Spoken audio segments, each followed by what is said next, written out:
श्रीमन नारायण। ये वक्तव्य जो हम प्रसारित कर रहे हैं, इस आलोक में निर्गत किया जा रहा है कि संबंधित घटनाओं में जो प्रशासनिक गतिविधि हो रही है, जो मीडिया कवरेज हो रहा है, अथवा जो लोग भ्रम, अफवाह, संदेह इत्यादि को प्रसारित कर रहे हैं, वे लोग हमारे पक्ष को हमारी दृष्टि से समझ लें। इस वक्तव्य में हम जो भी कहने जा रहे हैं, सर्वप्रथम हम स्पष्ट कर देते हैं कि हम लोग शास्त्रीय परंपरा में निष्ठा रखने वाले लोग हैं। जितना भगवान ने सामर्थ्य दिया है, शास्त्र ज्ञान दिया है, अपना अनुग्रह दिया है, हम शास्त्र का निर्वहन करने का प्रयास करते हैं और समाज से भी उनके स्वाधिकार अनुसार पालन करवाने का प्रयास करते हैं। स्वामी गोविंदानंद सरस्वती के प्रकरण में जो बातें हम कहने जा रहे हैं, मैं इस बात को शपथ पूर्वक कहता हूं, और शपथ इसीलिए क्योंकि विषय बड़ा गंभीर है। अन्यथा सामान्य विषयों में तो शपथ का भी शास्त्रों ने निषेध ही किया है। तो मैं अपने यज्ञोपवीत का और रुद्राक्ष का संस्पर्श करके यह स्पष्ट करता हूं आपको कि जिस भी बात को हम कहेंगे इस वक्तव्य में, उसमें सर्वथा सत्य होगा। उसमें अपने से बनाकर या बिगाड़कर या बढ़ा चढ़ाकर या घटाकर जो हमारी जानकारी में जैसी बातें हैं, उनको हम बिना विकृत किए आपको बताएंगे और यह भी बताएंगे कि इसमें कितने अंश में, किस दृष्टि से हमारा क्या संबंध है। सर्वप्रथम यह प्रकरण प्रारंभ कहां से हुआ? स्वामी गोविंदानंद सरस्वती जी की एक सभा थी, स्वामी मुक्तेश्वरानंद सरस्वती जी के प्रकरण को लेकर काशी में। हम समझते हैं पिछले वर्ष दीपावली के आसपास, कार्तिक महीने के आसपास ये सभा हुई थी और वहां से कुछ लोगों ने हमें भी सोशल मीडिया के माध्यम से, व्हाट्सएप फेसबुक पर लोग संदेश भेजते हैं, क्योंकि चिट्ठी तो भेज नहीं पाएंगे हमें, क्योंकि मैं किसी एक स्थान पर निरंतर रहता नहीं। यद्यपि हमारा पोस्टल एड्रेस दिया हुआ है, लेकिन पोस्टल एड्रेस पर मैं सदैव उपलब्ध तो रहता नहीं। महीना 6 महीना में कभी गए तो वो प्राप्त हो जाते हैं। तो मुझसे संपर्क करने का सर्वाधिक प्रशस्त माध्यम तो सोशल मीडिया ही है।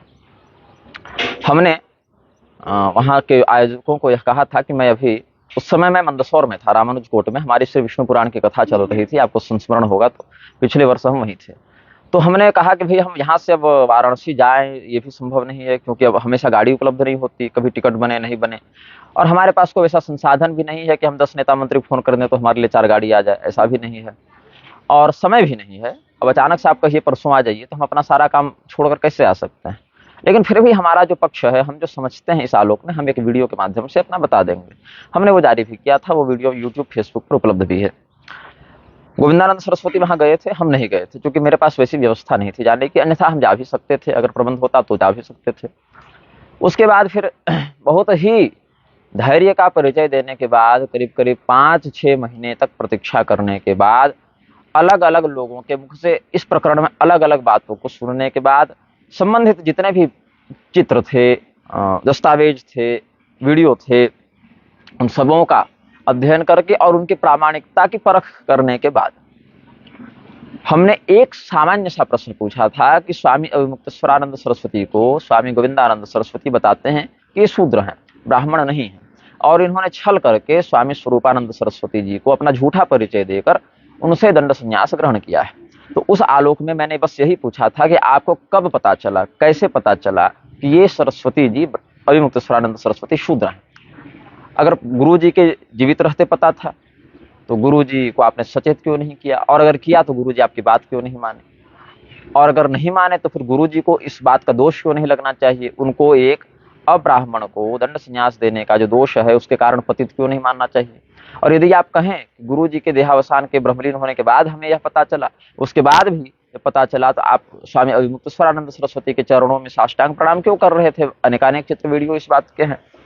तो इन बातों पर वे भड़क गए। इन सब विषयों पर हम बहुत विस्तार से घंटे भर भर का वीडियो बना चुके हैं, जो कि यूट्यूब पर है, लेकिन एक प्रसंग संस्पर्श हम करा देते हैं। तो उन्होंने कहा कि मुझसे शास्त्रार्थ करो। अब भैया, अभिमुक्तेश्वरानंद सरस्वती की जाति तो किसी शास्त्र में नहीं लिखी है, वो तो सामाजिक विषय है, आप उनके कुल खानदान, घर परिवार, नाते रिश्ते में पूछें, है ना। अब मैं क्या हूं कि मैं तो अवस्था में आप दोनों से छोटा हूं, तो हम तो आपका जन्म देखे नहीं, आपके कुल वृद्धों से मिले नहीं, आपकी छठी खाए नहीं, तो हम तो न ब्राह्मण कर सकते हैं न शूद्र कर सकते हैं। हम तो दोनों बातों को प्रमाण के रूप में तो हमारी बात को नहीं रखा जा सकता ना कि वो ब्राह्मण है कि शूद्र है। अच्छा, मुलाकात भी बहुत अधिक नहीं है। अभिमुक्तेश्वरानंद जी से 2 मुलाकात है और गोविंदानंद जी से 1 मुलाकात है, वो भी कल परसों के मंच पर। तो हम तो यह भी नहीं कह सकते कि हम आपके साथ 10-20 साल रहे हैं तो आपके विषय में हमको बहुत गहराई से पता है। जाति विषय जो बातें सार्वजनिक रूप से मीडिया में आपके वक्तव्य है, आपके प्रवचन है या आपके आंदोलन है, उनके विषय में तो जानता है, पूरा देश जानता है। लेकिन ऐसी जो नितांत निजी बातें होती हैं उनके विषय में तो जो जन्म देखा हो, जो परिवार को जानता हो, जो उस क्षेत्र का व्यक्ति हो, वही बता पाएगा। हम नहीं हैं, तो हम तो न ब्राह्मण कहने का अधिकारी, न शूद्र कहने का अधिकारी। हम तो बहुत अलग है इन विषयों से।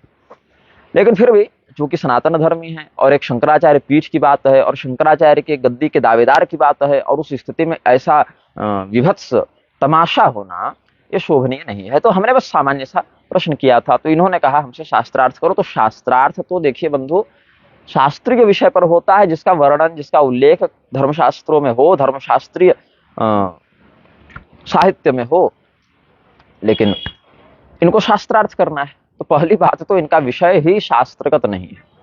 फिर भी हमने कहा कि चलो ठीक है। तो इन्होंने बताया कि पूछा कि तुम कहाँ शास्त्रार्थ करना चाहते हो, बताओ मैं कहाँ आ जाऊं।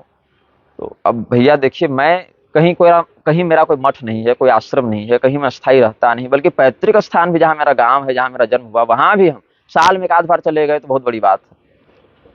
लेकिन हम पैतृक स्थान में भी नहीं रहते, किसी शिष्य के यहाँ भी वैसा हम नहीं रहते, किसी आश्रम में भी नहीं रहते। हम तो निरंतर भ्रमणशील हैं। हाँ, कहीं कोई कार्यक्रम हो, कोई धर्म सभा हो, तो 10-5 दिन के लिए सार्वजनिक रूप से उपलब्ध रहते हैं सबों के लिए। जिसको मिलना होता है उसी समय मिल लेता है। कई बार जो है कुछ लोग कहते हैं हमको मिलना है, कहाँ मिलने आए। तो ऐसा कोई निश्चित स्थान नहीं है जहां हम आपको शास्त्रार्थ के लिए बुला सकें, कोई मेरा अपना स्थान नहीं है। हाँ, सार्वजनिक कार्यक्रम जहां हमारे हो रहे हैं वहां पर आप हमसे मिल सकते हैं। और अमुक अमुक जगहों पर अभी हमारे 2-3 महीना में सार्वजनिक कार्यक्रम है, जैसे धर्मपुरा में जहां अभी चल रहा है, अभी बरेली में है वहां चल रहा है, आगे सितंबर में चार भाठा एक गांव है वहां चल रहा है। तो आप आ सकते हैं अपनी सुविधा के अनुसार। तो इन्होंने कहा कि नहीं, 15 से 23 जून तक काशी में हम रहेंगे, तो काशी में आके शास्त्रार्थ करो। हम बोले देखिए, उसी समय में हम धर्मपुरा में रहेंगे तो हम नहीं आ सकते। हाँ, यदि मैं उस समय धर्मपुरा में नहीं होता तो हम इसमें विचार कर सकते थे। अब धर्मपुरा में भी जो हम हैं वो एक बहुत ही नितांत दयापरक, करुणापरक कार्यक्रम के कारण है, इसीलिए हम इस कार्यक्रम को छोड़ नहीं सकते। यहाँ कोई अर्थ की बात नहीं है। यहाँ बात है कि जिस व्यक्ति के नाम पर श्रीमद् भागवत कराया जा रहा है, जिनके उद्धार के लिए कराया जा रहा है, उनके जीवन में कुछ ऐसी दुर्भाग्यपूर्ण घटनाएं घटित हुई कि हम करुणावशात यहाँ पर बस आए हैं उनके समुद्धार के निमित्त। इसीलिए हम इस कार्यक्रम को नहीं छोड़ सकते थे। कोई ऐसा पैसा कौड़ी की बात होती तो कहते चलो भैया 2-4-10 दिन आगे बढ़ा दो कार्यक्रम को, अभी केवल तिथि तय हुई है, तो आगे भी 15-20 दिन के बाद ये कार्यक्रम रखा जा सकता था। लेकिन यहाँ ऐसी बात नहीं थी, मेरे पास तिथि बदलने का विकल्प भी नहीं था। अब स्वामी गोविंदानंद सरस्वती ने एक लेख श्रृंखला प्रारंभ की, निग्रह से निग्रहम। हम निग्रहाचार्य का निग्रह कर रहे हैं, और उसमें इन्होंने मुझे स्वयंभू बाबा, जोकर, जेम्स बॉन्ड, फर्जी बहुत कुछ लिखा। और जहां तक हमसे संभव हुआ हमने इनके प्रलाप का उत्तर भी दिया। इसके वीडियो भी सब प्रमाण यूट्यूब, फेसबुक पर हैं कि इन्होंने क्या लिखा, हमने क्या कहा। ये भी कोई छिपी हुई बात नहीं है। अब अचानक से ये किस दिन आए हैं, परसों आए हैं। हाँ, परसों सुबह सुबह इन्होंने इनका एक लेख आया फेसबुक पर। अब ये मुझसे फेसबुक पर फ्रेंड तो है नहीं, मैं फॉलोअर भी नहीं हूँ, तो किसी ने मुझे भेजा, तो मैं इनके आईडी पर गया देखने के लिए, टैग किया ना, तो नोटिफिकेशन आई, तो मैंने देखा क्या है। ये लिख रहे हैं, इस लेख को भी मैं वीडियो में एडिट करके डालूंगा, मतलब कि ये स्क्रीनशॉट में डालूंगा। स्वयंभू निग्रह जोकर बाबा जेम्स बॉन्ड, अरे भैया कहाँ हो, आपके कवर्धा में हम आ रहे हैं, आपके मंच पर आ रहे हैं, तैयार रहो, डरो मत। कुछ लोगों ने मुझे बताया स्वामी जी आप इन्हें महत्व क्यों दे रहे हैं, वह इस अवसर का उपयोग प्रसिद्ध होने के लिए करेगा। मैंने कहा कि वह एक बड़ा जोकर है, मैं उसे दिखाऊंगा कि उसकी वास्तविक स्थिति क्या है, एक जोकर के अलावा और कुछ नहीं। और इसी बात को अंग्रेजी में और संभवतः शायद कन्नड़ भाषा या कुछ है, जैसे मतलब अपने क्षेत्र की कुछ भाषा होगी इनकी, अब कन्नड़ है, तमिल है, तेलुगु है, मुझे तो नहीं पता, मैं तो हिंदी, संस्कृत, अंग्रेजी जानता हूँ बढ़िया से। तो इसी बात को उन्होंने फिर अंग्रेजी में कि Shri Bhagwatanand Guru coming to your Kawardha, coming to your own stage, be ready, don't fear, मतलब जो भी लिखना था उन्होंने लिखा। तो स्वयंभू निग्रह जोकर बाबा जेम्स बॉन्ड, अरे भैया कहाँ हो, आपके कवर्धा में हम आ रहे हैं, आपके मंच पर आ रहे हैं, तैयार रहो, डरो मत। ये इन्होंने लिखा। तो फिर मुझे लोगों ने भेजा, तो मैंने अपने इस पर लिखा फेसबुक पर कि 2 बातें मैंने लिखी कि आपका स्वागत है, मैं धर्मपुरा में हूँ, 5 दिन अभी यहीं रहूंगा, ये हमने लिखा था। वो हम थोड़ी कहें कि आप आज आ जाइए, अभी आ जाइए, 5 दिन हम यहीं हैं, आप कभी भी आ सकते हैं। कथा के बीच उनको आना था, वो कथा के बीच में आ गए। फिर आगे बताते हैं क्या हुआ। तो अब फिर वो कब आ रहे हैं ये मुझे नहीं पता था। उन्होंने पूछा कहाँ हूँ, मैं कवर्धा आ रहा हूँ। मैंने बताया मैं इस जगह पर हूँ, कवर्धा जिले के धर्मपुरा गांव में हूँ। 5 दिन अभी यहीं रहूंगा, क्योंकि कार्यक्रम 5 दिन अभी और चलेगा। तो जब मैं कथा मंच पर जा रहा था, बस तैयार होकर अपने कक्ष से बाहर निकल ही रहा था, तो हमारे मीडिया प्रभारी के पास यहाँ के पूर्व विधायक शायद कौन है, श्री मोतीराम चंद्रवंशी जी, उनका फोन आया कि स्वामी गोविंदानंद सरस्वती जी रायपुर से निकल चुके हैं, तो आपके मंच पर आ रहे हैं। ये वो लोग सूचना देने के लिए उन्होंने, अब फोन उन्होंने स्वयं किया कि वो गोविंदानंद जी ने करवाया, ये सब हम नहीं जानते हैं। जो सत्य है, जितना मैं जानता हूँ और जैसा जानता हूँ वैसा ही कह रहा हूँ। बिल्कुल अपने हृदय में जो परमात्मा बैठे हैं, सर्वभूतांतर्यात्म जगत साक्षी भगवान सूर्य हमारे आदि पुरुष हैं। आदि पुरुष से फिल्म वाले मत जोड़ लीजिएगा, मतलब हमारे वंश प्रवर्तक हैं, उनके ही समक्ष उन्हीं को साक्षी मानकर हम बताते हैं। जो घटना जैसी हमें पता है वैसा ही मैं बता रहा हूँ, और जितना मेरा जिस प्रकरण में संबंध है वो भी बताऊंगा।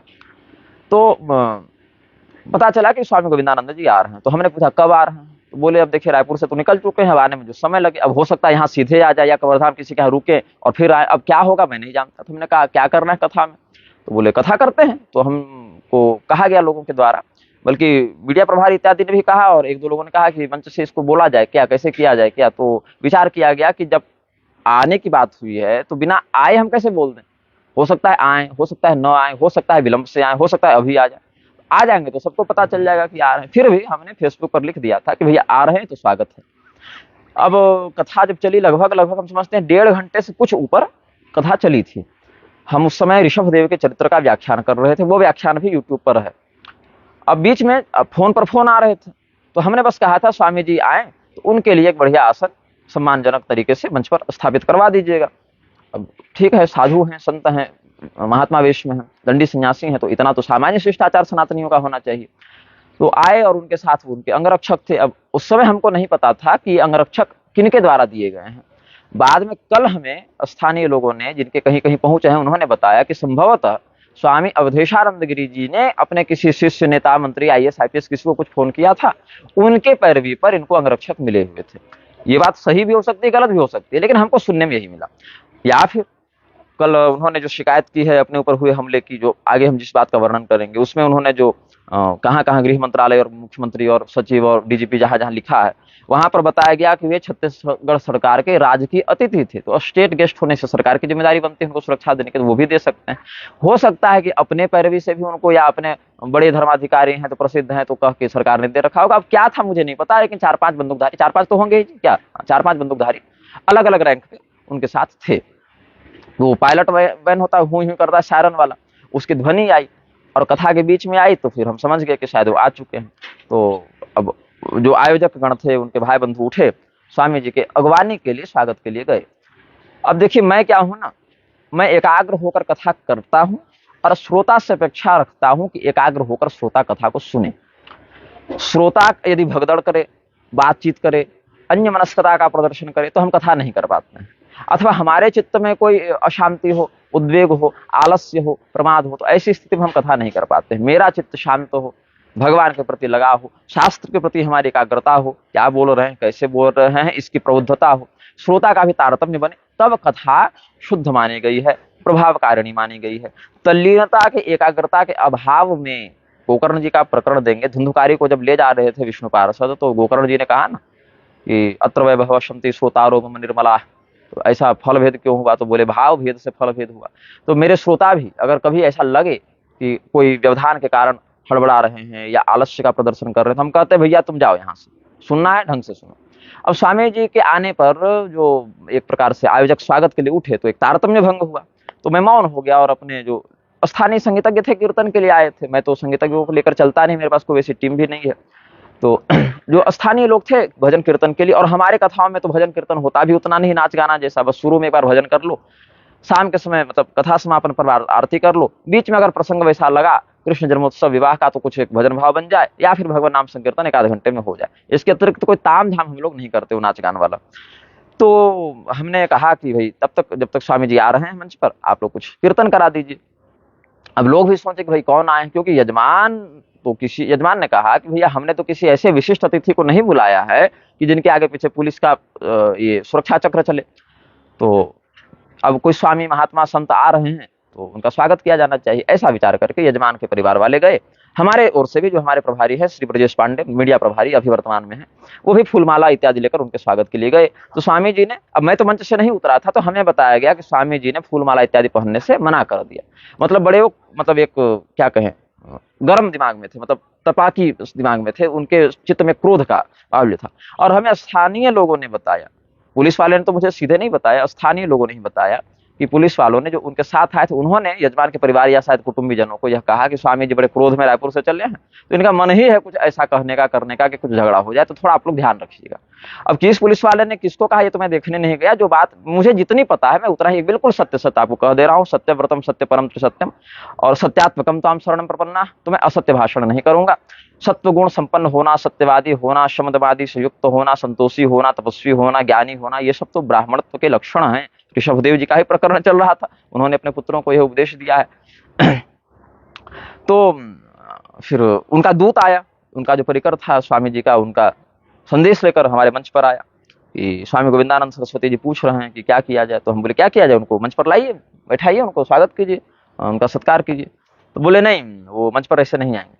मतलब ये क्या बात हुई, नहीं आएंगे मंच पर? भाई मंच पर नहीं आएंगे तो कहाँ रहेंगे? तो हमारे मीडिया प्रभारी ने आकर कहा कि वो कह रहे हैं कि वो कथा की पूर्णता पर्यंत यहाँ पर रहेंगे, अपनी गाड़ी में रहेंगे। बोले ये भी उचित नहीं है। इसीलिए उचित नहीं है क्योंकि पुलिस वाले 4 आपके दरवाजे पर खड़े रहेंगे, एक दंडी सन्यासी कार में 5 घंटा से बैठे हुए हैं, वो भी इतनी दूर से आकर, पता नहीं क्यों आए। अच्छा, फूलमाला भी नहीं ले रहे हैं, मंच पर भी नहीं आ रहे हैं, मतलब कि उनके हृदय में आपके प्रति कोई करुणा का भाव भी नहीं है। ऐसे में हम कथा नहीं कर पाते हैं, सीधी बात है।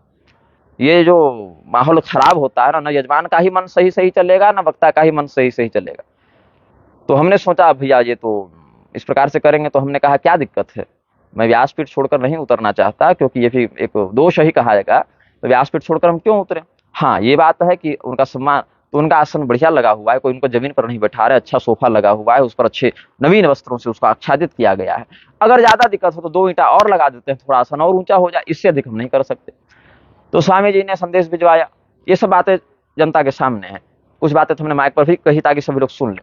उन्होंने कहा कि ये क्या नियम है कि तुम भागवत कथा, तो उन्होंने कहा कि चर्चा करोगे या फिर कथा करोगे। हमने कहा कि देखिए कथा तो ये कोई जमीन खेत का झगड़ा तो है नहीं, धर्म का ही प्रसंग है, और धर्मस्य प्रभुरच्युतः, धर्म के स्वामी भगवान नारायण है, और ये धर्मम तो साक्षात भगवत प्रणीतम भी कहा गया। तो इसीलिए अगर कोई निजी विषय होता तो हम कथा करके तब आपसे चर्चा कर, लेकिन चूंकि विषय धर्म का है, एक धर्म पीठ का है, एक धर्माधिकारी की जाति का है, और उस धर्माधिकारी के हजारों अनुयायियों के लोक परलोक का है, तो इसीलिए हम चर्चा करेंगे। अब इसमें कहा कि अब भागवत का मंच छोड़कर कैसे उतर सकते हो, तो उतर नहीं सकते, तो हम मंच पर बैठे बैठे ही चर्चा करना चाहते थे। उन्होंने कहा कि तुम्हारा व्यासपीठ ही फर्जी है।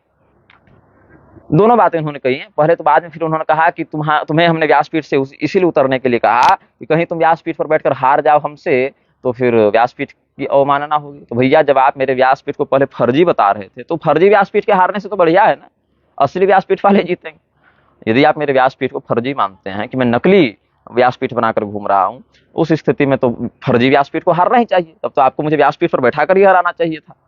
लेकिन आपने पहले कहा कि तुम फर्जी व्यासपीठ पर बैठे हो इसलिए नीचे आओ। जब मैं नीचे आ गया तो कह रहे हैं कि तुमको व्यासपीठ से इसीलिए उतारा क्योंकि व्यासपीठ पर तुम हार जाते तो व्यासपीठ की बदनामी होती। तो मतलब बदतो व्याघात इनके कथन में मुझे इस दृष्टिकोण में देखने को मिला।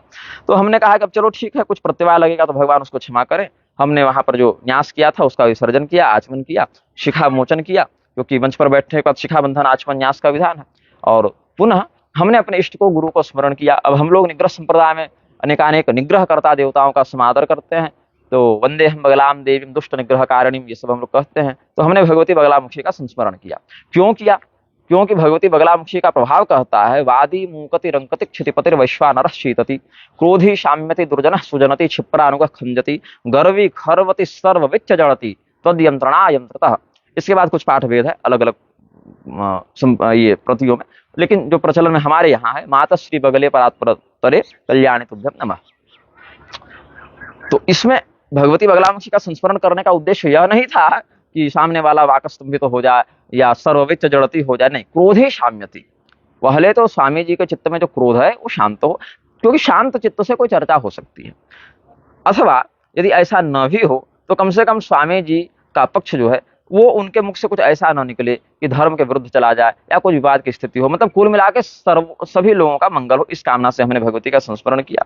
और सभा के मध्य हम उपहास के पात्र न बने, इसलिए अपनी रक्षा के लिए हमने अपने इष्ट को प्रणाम किया। उसमें है ना, दस्य प्राणावसानम सरभरिपरिपो हम तदाज्ञा प्रभाव स्तूर्णम पश्याम योमाम परिहसति सभा स्वादि मध्यांत हेतु, है ना। इस सभा के आदि में, इस सभा के मध्य में, इस सभा के अंत में हे भगवान आप धर्म को प्रतिष्ठित करें, और जो व्यक्ति हमारा उपहास करता है आप उनका शमन करें। इस प्रकार से हम लोग भगवान सर्वेश्वर से, निग्रहेश्वर भगवान सर्व से हम लोग प्रार्थना करते हैं। तो अपने इष्ट को प्रणाम करके, और सामने भगवान श्री कृष्ण थे, हम बोले कृष्ण वंदे जगत गुरु, आप तो भगवान सर्वभूतांतर्यामी हैं, प्राण रूपी महाविष्णु, सभी के हृदय में आप प्राण रूप से स्थित हैं। तो जो धर्म का पक्ष हो, जो शास्त्र का पक्ष हो, वह प्रकाशित तो होना चाहिए, बस हम ही चाहते हैं। फिर हमने जल में संकल्प किया और उनके आसन पर और अपने आसन पर छिड़काव किया। जो हम लोग के लिए नया नया आसन लगा ना, उस पर छिड़काव किया, उसका एक मांत्रिक पवित्रीकरण शोधन किया। और वहां जैसे ज्ञान, वैराग्य, धर्म इत्यादि की प्रतिष्ठा होती है आसन पर, शास्त्रार्थासन पर, उसका प्रतिष्ठापन मानसिक रूप से किया। और फिर कहा कि चलो ठीक है, अब हम नीचे उतर जा रहे हैं, अब स्वामी जी को आदरपूर्वक ले आओ। तो स्वामी जी फिर आए। स्वामी जी जब आए तो हमने अपने आसन से खड़े होकर नारायण शब्द का उच्चारण करके उनका अभिवादन किया, क्योंकि दंडधारी यति को नारायण स्वरूप बताया गया है। तो एक वेश का, दंड का सम्मान करते हुए हमने खड़े होकर अभिवादयामी ऐसे और नारायण शब्द का प्रयोग करके उनका अभिवादन किया। और उन्होंने भी उस समय अच्छी भावना से ही हमारी ओर देखा। उनकी दृष्टि में कोई वैमनस्य हमें उस समय नहीं दिखा था। जो सत्य है सो मैं बता रहा हूँ, जो मैंने अनुभव किया। हाँ, उन्होंने फिर अपने आसन को लगा हुआ देखकर आपत्ति की कि ये आसन मेरी अनुकूलता से नहीं लगा है, आप इसको इस जगह पर लगवाए। तो हमने कहा ठीक है, आप अपनी सुविधा के अनुसार लगवा लीजिए, आयोजक थे ही वहां पर। अब आसन उनका लग गया। फिर उन्होंने भगवान श्री कृष्ण जी का जो श्री विग्रह था, श्रीमद् भागवत था, उनका ग्रंथ था, उस पर माल्यार्पण किया, एक दंड प्रणाम किया। फिर वो विराजमान हो गए और उसी समय हमने माइक लेकर सरल भाषा में 2 पंक्ति में उनका परिचय दिया कि ये स्वामी गोविंदानंद सरस्वती जी हैं, दक्षिण से पधारे हैं। और पूर्व में स्वामी अभिमुक्तेश्वरानंद सरस्वती जी की जाति को लेकर हमारे मध्य ये संवाद हुआ। उसी आलोक में ये यहाँ पर उपस्थित हैं। अब देखिए, शास्त्रार्थ में क्या होता है, 3 विषय तो होते ही होते हैं। एक तो निर्णायक, प्रतिज्ञा और विषय, 3 बिंदु होते हैं। किस विषय पर है, क्या प्रतिज्ञा है आपकी, और क्या निर्णायक मध्यस्थ मंडल है। अब इसमें हम चूंकि इसे किसी निर्णायक को नहीं बुला सकते, क्योंकि शास्त्रार्थ की चुनौती हमने नहीं दी थी। हमने तो बस एक प्रश्न पूछा था कि स्वामी अभिमुक्तेश्वरानंद सरस्वती की जाति का ज्ञान आपको कब हुआ, ये हमने पूछा था। उन्होंने कहा कि मुझसे शास्त्रार्थ करो। तो भैया, शास्त्रार्थ जब आप चुनौती दे रहे हैं तो निर्णायक आप बताइए। अब अगर मैं भी चुनौती देता, कदाचित दुर्जन तोषण न्याय से भी मान लें कि चलो ठीक है, हम ही चुनौती दे दिए, हम ही को ज्यादा मतलब एकदम अपने आप की प्रसिद्धि कराने का एकदम शौक चढ़ गया, बुखार चढ़ गया, तो भी समस्या क्या है कि मैं किसी भी व्यक्ति को अपने शास्त्रार्थ में अपनी ओर से निर्णायक नहीं बनाना चाहता। इसका कारण क्या है कि सभी लोगों में गुण और दोष तो होते ही होते हैं, और ये कलयुग है। और मैं जब स्वयं बहुत से महात्माओं का अशास्त्रीय कृत्य देखने पर, शास्त्र प्रमाण के आधार पर उनका निग्रह कर चुका हूं, आगे भी करूंगा, तो उस प्रकरण में, उस बिंदु का निग्रह, महात्मा का नहीं, संत का नहीं, या पीठाधीश्वर का नहीं, अपितु जिस बिंदु में उनके मुख से कोई अशास्त्रीय बात निकली, अशास्त्रीय कृत्य हुआ, चाहे प्रमाद से, लोभ से, अज्ञान से, असावधानी से, और मेरे पास स्पष्ट रूप से उसके विरुद्ध शास्त्र प्रमाण है, तो हमने फिर उस अशास्त्रीयता का निग्रह किया है। इस आलोक में हम यही कहेंगे कि हम किसी को निर्णायक नहीं मान सकते, क्योंकि जिसको भी हम निर्णायक बनाएंगे, संभव है उसके प्रति हम पूर्व काल में कोई वक्तव्य जारी कर चुके हों, या भविष्य में कुछ वक्तव्य ऐसा उनके विषय में जान जाए तो जारी करना पड़े। इसलिए हम, अच्छा, मध्यस्थ को बुलाने में जिम्मेदारी ये है कि खर्चा लगता है, मेरे पास उतना धन रहता नहीं। अभी आप मेरा बैंक अकाउंट चेक करें, 1000 रुपये से अधिक नहीं होंगे। ये 2000 रुपया किसी व्यक्ति ने डाले थे, वो भी हमने टिकट इत्यादि के लिए मांगा था, कहा कि भविष्य में लौटा दूंगा। ठीक है, तो कुल मिला के मेरे पास इतना पैसा नहीं रहता है कि हम उनका गाड़ी भाड़ा और एरोप्लेन का टिकट या सेकंड एसी, फर्स्ट एसी का टिकट कटा के उनको यहाँ बुलाए, उनको रखवाएं, खिलाए पिलाए। मेरे पास खुद का अपना छत नहीं, अपना सोने का ठिकाना नहीं, मैं भ्रमणशील व्यक्ति हूँ, मैं किसको बुलाऊंगा, कहाँ से बुलाऊंगा। और बुलाने पर भी सामने वाले व्यक्ति आ जाए, इसकी क्या गारंटी, क्योंकि जो बुलाए जाए ऐसे हमारे शास्त्रार्थ में जो मध्यस्थता कर सके, है ना। हो सकता है कि सामने वाले मध्यस्थ नहीं कुछ ऐसा कर दे, हम उन्हीं का वहां खंडन कर दें, ये भी संभव हो सकता है ना। तो इसीलिए निग्रहाचार्य के शास्त्रार्थ में हम अपनी दृष्टि से किसी भी व्यक्ति को मध्यस्थ नहीं बुलाना चाहते। आपको किसी बुलाना है तो आप बुला लें, लेकिन उसमें भी शास्त्र प्रमाण ही बली होता है। शास्त्र प्रमाण के विरुद्ध जाकर मध्यस्थ भी अपनी इच्छा से कुछ नहीं कर सकता, और उसमें भी यह देखना पड़ेगा वह मध्यस्थ सर्वथा निर्भय, निष्पक्ष, दुराग्रह रहित और निर्लोभ होना चाहिए। और इस प्रकार से कलयुग में कोई भी महात्मा पर हम पूर्ण अंधश्रद्धा नहीं कर सकते, तो सर्वथा हमारे पक्ष में कुछ कहेंगे या उनके पक्ष में कुछ कहेंगे। हम शास्त्र पक्ष के प्रति असंदिग्ध श्रद्धा रखने वाले महात्माओं को ही मध्यस्थ मान सकते हैं। और इस स्थिति में हम यह कह सकते हैं कि हमारे परिचय में ऐसे महात्मा नहीं है जो बुलाने पर इन सभी प्रकरणों के लिए आ जाए। अब कोई दूसरा विषय हो तो शायद आ भी जाए, लेकिन इन सब प्रकरणों में अब मुक्तेश्वरानंद सरस्वती की जाति को लेकर कौन सा व्यक्ति मध्यस्थ बनना चाहेगा? अभी कौन सा व्यक्ति किसी के झगड़े में अपने नाम को उछालना चाहता है, ये भी बताइए। तो गोविंदानंद सरस्वती जी को चाहिए था कि वो आकर अपना निर्णायक भी ले आते। हमने अच्छा शास्त्रार्थ उन्होंने बोला भी नहीं शुरू में, पहले तो कहा शास्त्रार्थ करेंगे, फिर उन्होंने शास्त्रार्थ को चर्चा का नाम दे दिया। चर्चा के लिए तो मध्यस्थ की आवश्यकता होती नहीं, जनता जो श्रोता थे हमारे वो बैठी हुई थी और जनता के सामने हम भी थे, स्वामी जी भी थे, और जितने हाथ हैं जिनके पास मोबाइल है सब अपने अपने फेसबुक पर कोई लाइव कर रहा है, कोई रिकॉर्डिंग कर रहा है, अलग अलग एंगल से सब वीडियो बना रहे हैं। हमने वीडियो नहीं बनाया है, मेरे फोन से हमने केवल लाइव अपनी ओर से करवा दिया था, क्योंकि लोग कह रहे थे कि गोविंदानंद जी जब आए हैं तो आप उनके बीच जो चर्चा हो उसका आप सार्वजनिक करें। तो हमने अपने स्थानीय बालक को, अब मैं उस बालक का नाम भी नहीं जानता, कोई बच्चा था, मैंने बुलाया कि सुनो बाबू ये मोबाइल पकड़ के जरा ऐसे खड़े रहना। तो आप देखे होंगे कई बार ऐसे टेढ़ा हो गया, सीधा हो गया, वो बच्चा जैसा था उसने करता रहा, ठीक ही ठाक किया बेचारे ने। फिर बाद में जब मेरी बैटरी समाप्त हो गई तो शायद नेट खत्म हो गया, कुछ हो गया तो लाइव बाधित हो गया, लेकिन उसके बाद की घटनाओं को अन्य लोगों के मोबाइल से हमने मंगा के और जोड़ के फिर उसको उपलब्ध करा दिया था। चर्चा प्रारंभ हुई। अब क्या चर्चा हुई भाई? तो पहले उन्होंने मंगलाचरण किया, गुरु परंपरा का संस्मरण किया। फिर हमने सोचा कि हम भी मंगलाचरण करके गुरु परंपरा का संस्मरण करें। तो बोलते ही रहे, बोलते ही रहे, बोलते ही रहे। अब वो जो बोले, जितना बोले, हमने सब सुना, धैर्यपूर्वक सुना। तो हमें लगा कि पहले वो मंगलाचरण करेंगे, फिर हम भी मंगलाचरण करेंगे, फिर प्रतिज्ञा होगी, कोई विषय निश्चित होगा और शपथ होता है कि हम जो बोलेंगे अपने ज्ञान के आधार पर सर्वथा सत्य बोलेंगे, द्वेष बुद्धि का परित्याग करके बोलेंगे, शास्त्र की प्रामाण्य रक्षणार्थ बोलेंगे, शास्त्र के ऊपर खुद को नहीं, स्वयं के ऊपर शास्त्र को स्थापित करेंगे, है ना, शास्त्र का अनुशासन स्वीकार करेंगे। ये सब कुछ सामान्य प्रतिज्ञाएं होती हैं शास्त्रार्थ की। और अपनी परंपरा के विरुद्ध बात नहीं करेंगे, मतलब स्वसंप्रदायोक्त अर्थ का प्रकाशन करेंगे, अपने संप्रदाय की सीमा में जो बात मान्य है उसका प्रकाशन करेंगे। ऐसे करके कुछ बिंदु होते हैं। तो हमने देखा ये सब भी कुछ नहीं हुआ। हमने कहा अच्छा चलो अब जो हो रहा है देखते हैं क्या है। अब जनता के साथ समस्या क्या थी? जनता ने कभी शास्त्रार्थ देखा नहीं था, तो जनता भी उत्सुक थी कि क्या हो रहा है। शास्त्रार्थ हो रहा है, दो महात्मा बैठे हैं, तो जनता के लिए तो दोनों ही सम्माननीय थे। तो जनता ने सोचा कि स्वामी जी पहले बोल रहे हैं। स्वामी जी ने पहले मुझे कहा कि आप जो है सो बताइए। तो हमने कहा कि हम तो परिचय दे चुके आपका और विषय बता चुके, अब आपका क्या पक्ष है आप बताइए, तब हम उत्तर आपको देंगे।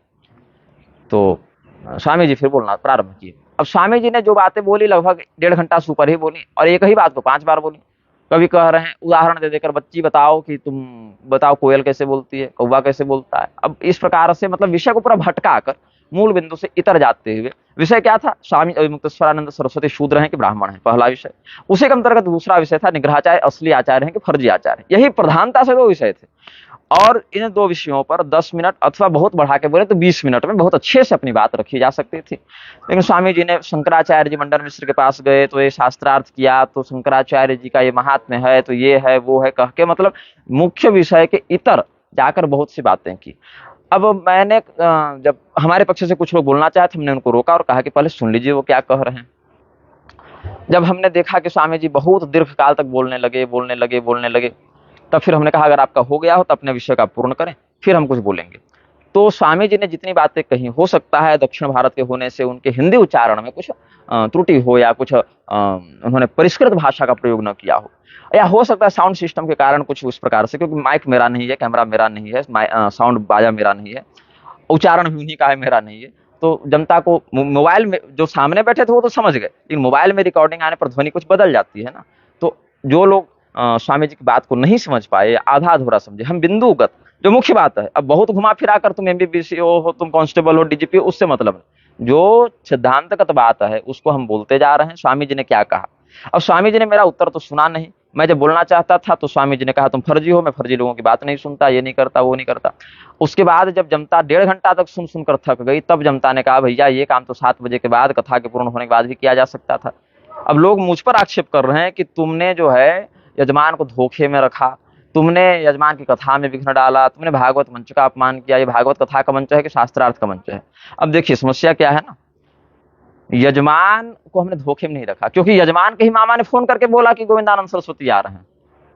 हमने यजमान को नहीं बोला, यजमान के मामा ने जो पूर्व विधायक रहे उन्होंने फोन करके कहा कि ये आ रहे हैं। तो यजमान को पता था, तब तो कुर्सी रखी थी, तब तो धोती रखी थी, तब तो फूलमाला उनके लिए मंगा कर रखा था, है ना, तब तो उनके कुर्सी के बढ़िया ऊपर नई धोती सजा कर रखी गई थी। यजमान को तो पता ही था वो आ रहे हैं। और क्यों आ रहे हैं? तो भैया शास्त्रार्थ करने आ रहे हैं। तो शास्त्रार्थ करने आ रहे हैं तो शास्त्रार्थ सोचकर यजमान ने कहा कि हाँ ये भी होना चाहिए, लेकिन शास्त्रार्थ तो हुआ नहीं ना, एक पक्षीय आक्षेप मात्र हुआ। शास्त्र विषय तो चर्चा हुई ही नहीं, जो चर्चा हुई लोक चर्चा भी कर सकते हैं, उसमें भी एक ही पक्ष बोलता रहा। तो जनता भी देखी, जब 1.5 घंटा से स्वामी जी एक ही बात 5 बार बोल चुके हैं, तो उसी समय कुछ नवागंतुक लोग जो जिनको मैं पहचानता भी नहीं, वो आए और उन्होंने इस बात पर आपत्ति की गोविंदानंद जी की ओर, वो सब भी वीडियो में है, कि आप स्वामी अभिमुक्तेश्वरानंद सरस्वती को शूद्र कैसे बता रहे हैं। तो जब वो लोग आक्षेप कर रहे थे तो हमने कहा देखिए ये चर्चा हमारे और इनके बीच है, आप दर्शक हैं, आप साक्षी हैं, आप यहाँ पर पक्ष नहीं है, पक्ष मेरा और इनका है। तो जब ये बोल रहे हैं इनको बोल लेने दिया जाए, जो मैं सुन रहा हूं मुझे सुन लेने दिया जाए, मुझे भी अपना उत्तर देना है और मेरे उत्तर की आप प्रतीक्षा करें। हाँ, उसके बाद अगर आपको कुछ बोलना है वो आपका विषय है, लेकिन अभी जब तक हमारा ही पक्ष पूर्ण नहीं हुआ है, बीच में आप हस्तक्षेप नहीं कर सकते। शांत रहिए, बैठिए, मेरी बात सुनिए। मैंने समझाने का प्रयास किया, लेकिन लोग नहीं सुने, तो इस पर मैं क्या कर सकता हूं? भगवान वेदव्यास जी ने कहा ऊर्ध्वबाहुं ब्रह्मेश न च कश्चित् शृणोति में। अरे भैया मैं हाथ उठा उठा के सबको समझा रहा हूं, कोई मेरी बात नहीं सुन रहा है। अब कोई सुनना ही नहीं चाहे तो क्या होगा? इसमें हम तो कुछ नहीं कर, अब लाठी लेके तो किसी को थोड़े हम भेड़ बकरी जैसा हाँक सकते हैं, बैठो बैठो बैठो, है ना। हम तो यही कर सकते हैं कि आप बैठिए, मुझे अपना पक्ष रखने का अवसर दीजिए। अब स्वामी गोविंदानंद सरस्वती जी ने जो जो बिंदु कहे हैं, मैं संक्षेप में सभी बिंदु का आपको बता रहा हूं। पहला आरोप कि ये फर्जी निग्रहाचार्य है। ये आचार्य कैसे लिख रहा है? यजमान को कह रहे हैं कि क्या तुमने इसकी डिग्री चेक की कि आचार्य है कि नहीं? अब देखिए, बात है कि अगर डिग्री मात्र से कोई आचार्य हो जाता, जितने डिग्रीधारी घूम रहे हैं उन आचार्यों ने ही धर्म की जो दुर्गति कर रखी है, आप उसको स्पष्ट देखिए। किस शास्त्र में क्या लिखा हुआ है कि किसी विश्वविद्यालय से प्रचलित जो डिग्री बांट रहे हैं, डिग्री जो उन्होंने कहा ना, डिग्री जो बांट रहे हैं, ऐसे तो सरहस्य वेदों को पढ़ाने वाला व्यक्ति भी आचार्यत्व का अधिकारी होता है, किंतु जो इस परिभाषा पर तो नहीं गए ना। आचार्य शब्द के पीछे जो सैद्धांतिक बात है, जो हम समझते हैं, उसमें कुछ शास्त्र प्रमाण है। आचिनोति इत्यादि वचनों का प्रयोग किया।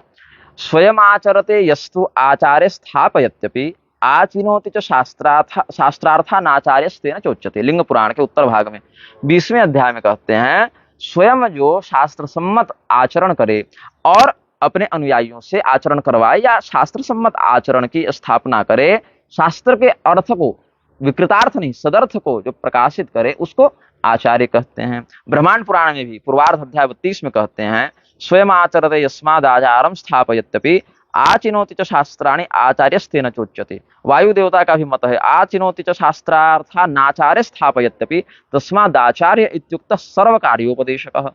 ये सब अलग। निरुक्त में भी प्रथम अध्याय में देख लें, आचार्य शब्द का जो कहा, आचार्य कस्माद् आचार्य आचारम ग्राहयति आचिनोत्यर्थान आचिनोति बुद्धिम इति वा। तो इस परिभाषा के अनुसार शास्त्र सम्मत आचरण में निष्ठा रखने के कारण, शास्त्र सम्मत आचरण की प्रतिष्ठा करने के कारण, शास्त्र सम्मत आचरण का समर्थन एवं प्रसारण करने के कारण हम स्वयं को आचार्य कहते हैं।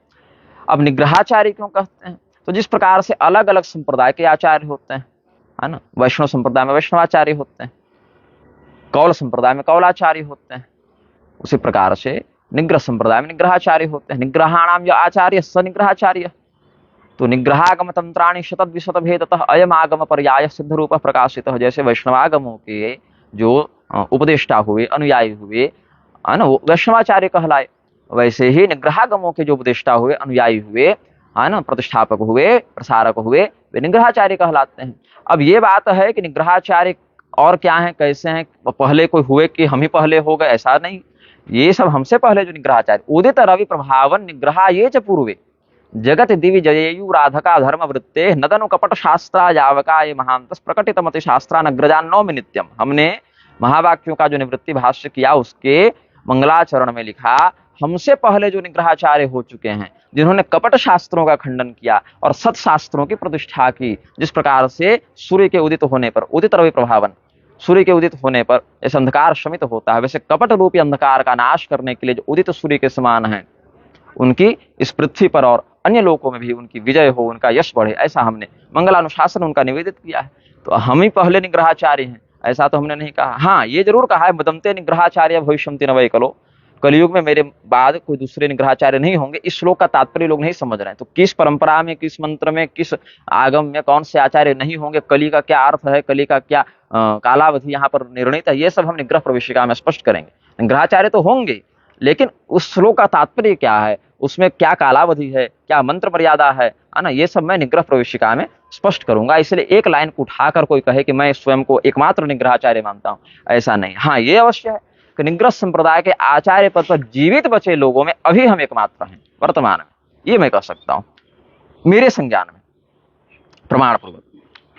अब इसमें आगे क्या हुआ, आचार्य और निग्रहाचार्य पर हमने जो शास्त्रीय मत था वो प्रस्तुत कर दिया। फिर इन्होंने कहा कि ये व्यासपीठ का अधिकारी ही नहीं है। तो व्यासपीठ का अधिकारी क्यों नहीं है?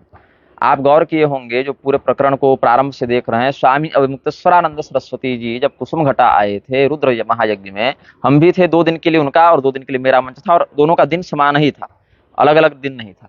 तो स्वामी अविमुक्तेश्वरानंद सरस्वती जी ने वहां वक्तव्य दिया कि स्त्री भी कथा कर सकती है। हालांकि स्त्री व्यासपीठ पर बैठ सकती है ऐसा नहीं कहा, लेकिन कथा कर सकती है, पुराण का प्रवचन कर सकती है। और व्यासपीठ कहते किसको है फिर? तो कहा उन्होंने कि व्यासपीठ तो कहते हैं जो शंकराचार्य जिस आसन पर बैठे उसको व्यासपीठ कहते हैं। और कोई भी महिला अभी तक शंकराचार्य के पद पर नहीं बैठी है और बैठने का उसका कोई विधान भी नहीं है, तो हम व्यासपीठ किसी भी कथा मंच को नहीं मान सकते, ऐसा स्वामी अविमुक्तेश्वरानंद सरस्वती का मत था। अब उस विषय में हमने कुछ कहा है। व्यासपीठ होता क्या है पहले देखिए। गोविंदानंद सरस्वती जी ने भी कहा कि व्यासपीठ का अधिकारी नहीं। व्यासपीठ होता कौन है? भविष्य पुराण ब्राह्म पर्व के अध्याय 215 के श्लोक 48 से 49 को देखें। नात्युच्चम नाति नीचम च ह्यासनम भजते ततः आसनम तस्य वै राजन बोधकस्य सदा भवेत् वंदनीयम प्रपूज्यम च श्रोत्रभिः कुरुनंदन व्यासपीठम तु तत्प्रोक्तम गुरुरासनम आदिशेत। अधिक ऊंचा न हो, अधिक नीचा न हो, और वो आसन बोधक व्यक्ति का, जो प्रबोधन कर रहा है, उपदेश कर रहा है, उसका होना चाहिए। इसको व्यासपीठ कहते हैं। और व्यासपीठ पर बैठा हुआ विप्र ब्राह्मण व्यास के समान, उनका प्रतिनिधि, उनका एक स्वरूप समझा जाना चाहिए, और उसी के द्वारा पुस्तक में भगवान का ध्यान करना चाहिए, पूजा करनी चाहिए। यस्मांस तस्मिश्च समय, स्कंद पुराण के वैष्णव खंड से बता रहे हैं। यस्मांस तस्मिश्च समय, यस्मात् तस्मिश्च समय विप्रो व्यास मतो मतः तेनैव ब्राह्मणेनैव पुस्तके विष्णु रूपके कारयेद व्यास पूजां च श्रीखंडा गुरु पुष्पकै नानोपचारै रुचिरैर भक्ष्य भोज्यादिकैरपि। तो व्यास पूजन का भी प्रमाण दे दिया। हरिवंश पुराण में भी ये बात आई है। व्यासासनं समारूढ़ो यदा पौराणिको भवेत् आसमाप्ते प्रसंगस्य नमस्कुर्यान्न कस्यचित्। मर्यादा है कि पुराण प्रवचन करने के लिए जब व्यासपीठ पर व्यक्ति बैठे, व्यासासन पर बैठे, तो जब तक उसका प्रकरण पूरा न हो, प्रसंग पूरा न हो, तब तक किसी को प्रणाम नहीं करे। ये स्कंद पुराण में भी है, हरिवंश में भी है। और ब्राह्मणादिषु सर्वेषु ग्रंथार्थंचापय नृप य एवं वाचेत ब्राह्मण स विप्रो व्यास उच्यते। भविष्य पुराण, पद्म पुराण में भी ये मत है कि सभी ब्राह्मणों का, ग्रंथों का जो अर्थ है उसका जो ब्राह्मण वाचन करे उस विप्र को व्यास कहा जाता है, वो व्यासपीठ पर बैठता है। तो इस प्रकार से हम समझते हैं कि व्यासपीठ के अनधिकारी हम क्यों हैं। जो गोविंदानंद जी ने आरोप लगाया ना कि फर्जी व्यासपीठ है, व्यासपीठ पर बैठा, इसको बैठने का अधिकार नहीं है। जजमान लोगों को कह रहे हैं कि व्यासपीठ पर ये जो तुम कथा करवा रहे हो, इससे नरक जाओगे और इससे तुम्हारा लोक परलोक बिगड़ेगा। अब बताइए, जितने लोग मेरी कथा को प्रत्यक्ष या परोक्षतः सुने हैं, हमने क्या कोई चापलूसी किसी की है? क्या हमने विषय से हटके कुछ बोला है? अपने मन से जोड़ घटाकर कोई बात बोली है? क्या हमने ब्राह्मण कुल में जन्म नहीं लिया है? क्या हमने अपने गुरु से, अपने पिता से, अपने आचार्यों से शास्त्र का अध्ययन नहीं किया है? क्या हमने शास्त्र के अर्थ को बिल्कुल मनमाने और विकृत ढंग से बताया है? क्या हमने, मतलब जैसे हम व्यासपीठ पर बैठते हैं तो मेरी शैली क्या है? मंगलाचरण करो, भगवान नाम स्मरण करो। कल हमने इस प्रसंग तक प्रवचन किया, आज हम इस प्रसंग से आगे का प्रवचन करेंगे, इतना ही, यही मेरी भूमिका होती है। कोई बहुत लंबी चौड़ी भूमिका नहीं कि ये पधारे हैं, ये पधारे हैं, इतना बहुत बढ़िया आयोजन हो रहा है, इन्होंने किया है, बढ़िया टेंट माइक पंडाल, ये सब कुछ भी नहीं। कल हमने यहाँ तक प्रवचन किया, आज हम यहाँ से प्रवचन कर रहे हैं। और अगर पहला ही दिन हो तो क्या कहते हैं, इस ग्रंथ का प्रवचन करने के लिए हम यहाँ उपस्थित हुए हैं, इतने दिनों तक हम इस विषय पर प्रवचन करेंगे, यही हमारी भूमिका रहती है। ठीक है, इसके अतिरिक्त हम इधर उधर न निंदा करते हैं न प्रशंसा करते हैं। हाँ, यदि प्रसंगगत कोई बात ऐसी आ जाए जहां लोक दृष्टांत का प्रयोग करके हमें जनता को कुछ शास्त्रगत बात समझानी, तो संतुलित मात्रा में हम उसका प्रयोग कर लिया करते हैं समझाने के लिए जनता को। किसी के दुष्चरित्र को, सच्चरित्र को लोक व्यवहारगत दृष्टांत से समझाने के लिए हम संतुलित रूप से उसका प्रयोग करते हैं, जो कि शास्त्रीय भी है। अब जैसे भगवत कृपा का एक उदाहरण देना है, तुलसीदास जी का, मीराबाई जी का, ये सब का आप उदाहरण, कर्माबाई जी का आप उदाहरण दे दीजिए। तो एक लोक दृष्टांत ही हुआ, लेकिन शास्त्रीय बात को समझाने के लिए हमने इसका प्रयोग किया है। तो इन्होंने कह दिया फर्जी व्यासपीठ है और इस कथा व्यास से सुनकर तुम नरक जाओगे। यजमान को ऐसा कह दिया, आयोजकों को ऐसा कह दिया, जनता को ऐसा कह दिया, तो जनता को भी तो बुरा लगेगा ना। जनता भी तो सुन रही है ना, और जनता सुन ऐसे नहीं रही है, कई स्थानों पर सुन चुकी है हमें, और उन्हें हमारा प्रवचन पसंद लगा, इसीलिए वो सुनने के लिए आई है। और बिना किसी ताम झाम के हम क्या कहते हैं, केवल श्लोक प्रसंग, श्लोक तात्पर्य, श्लोक अर्थ, इतना ही बोलते हैं, ना कुछ बढ़ाते हैं ना कुछ घटाते हैं। जो बात जैसी वर्णित है, और अगर कहीं पर कोई गंभीर बात है, विवादास्पद बात है, उसको भी बताते हैं। जिसको आज की दृष्टि में जैसे वर्णाश्रम व्यवस्था हो गई, जाति व्यवस्था हो गई, संस्कारगत व्यवस्था हो गई, है ना, चरित्रगत व्यवस्था हो गई, उसका भी हम शास्त्रीय जो सिद्धांत है उसी श्लोक को बोलते हैं और समझाते हैं। और आज तक जिसने भी विवेक से सुना उसको बुरा नहीं लगा, चाहे किसी भी जाति का हो, पंथ का हो, संप्रदाय का व्यक्ति हो, उसको बुरा नहीं लगा है।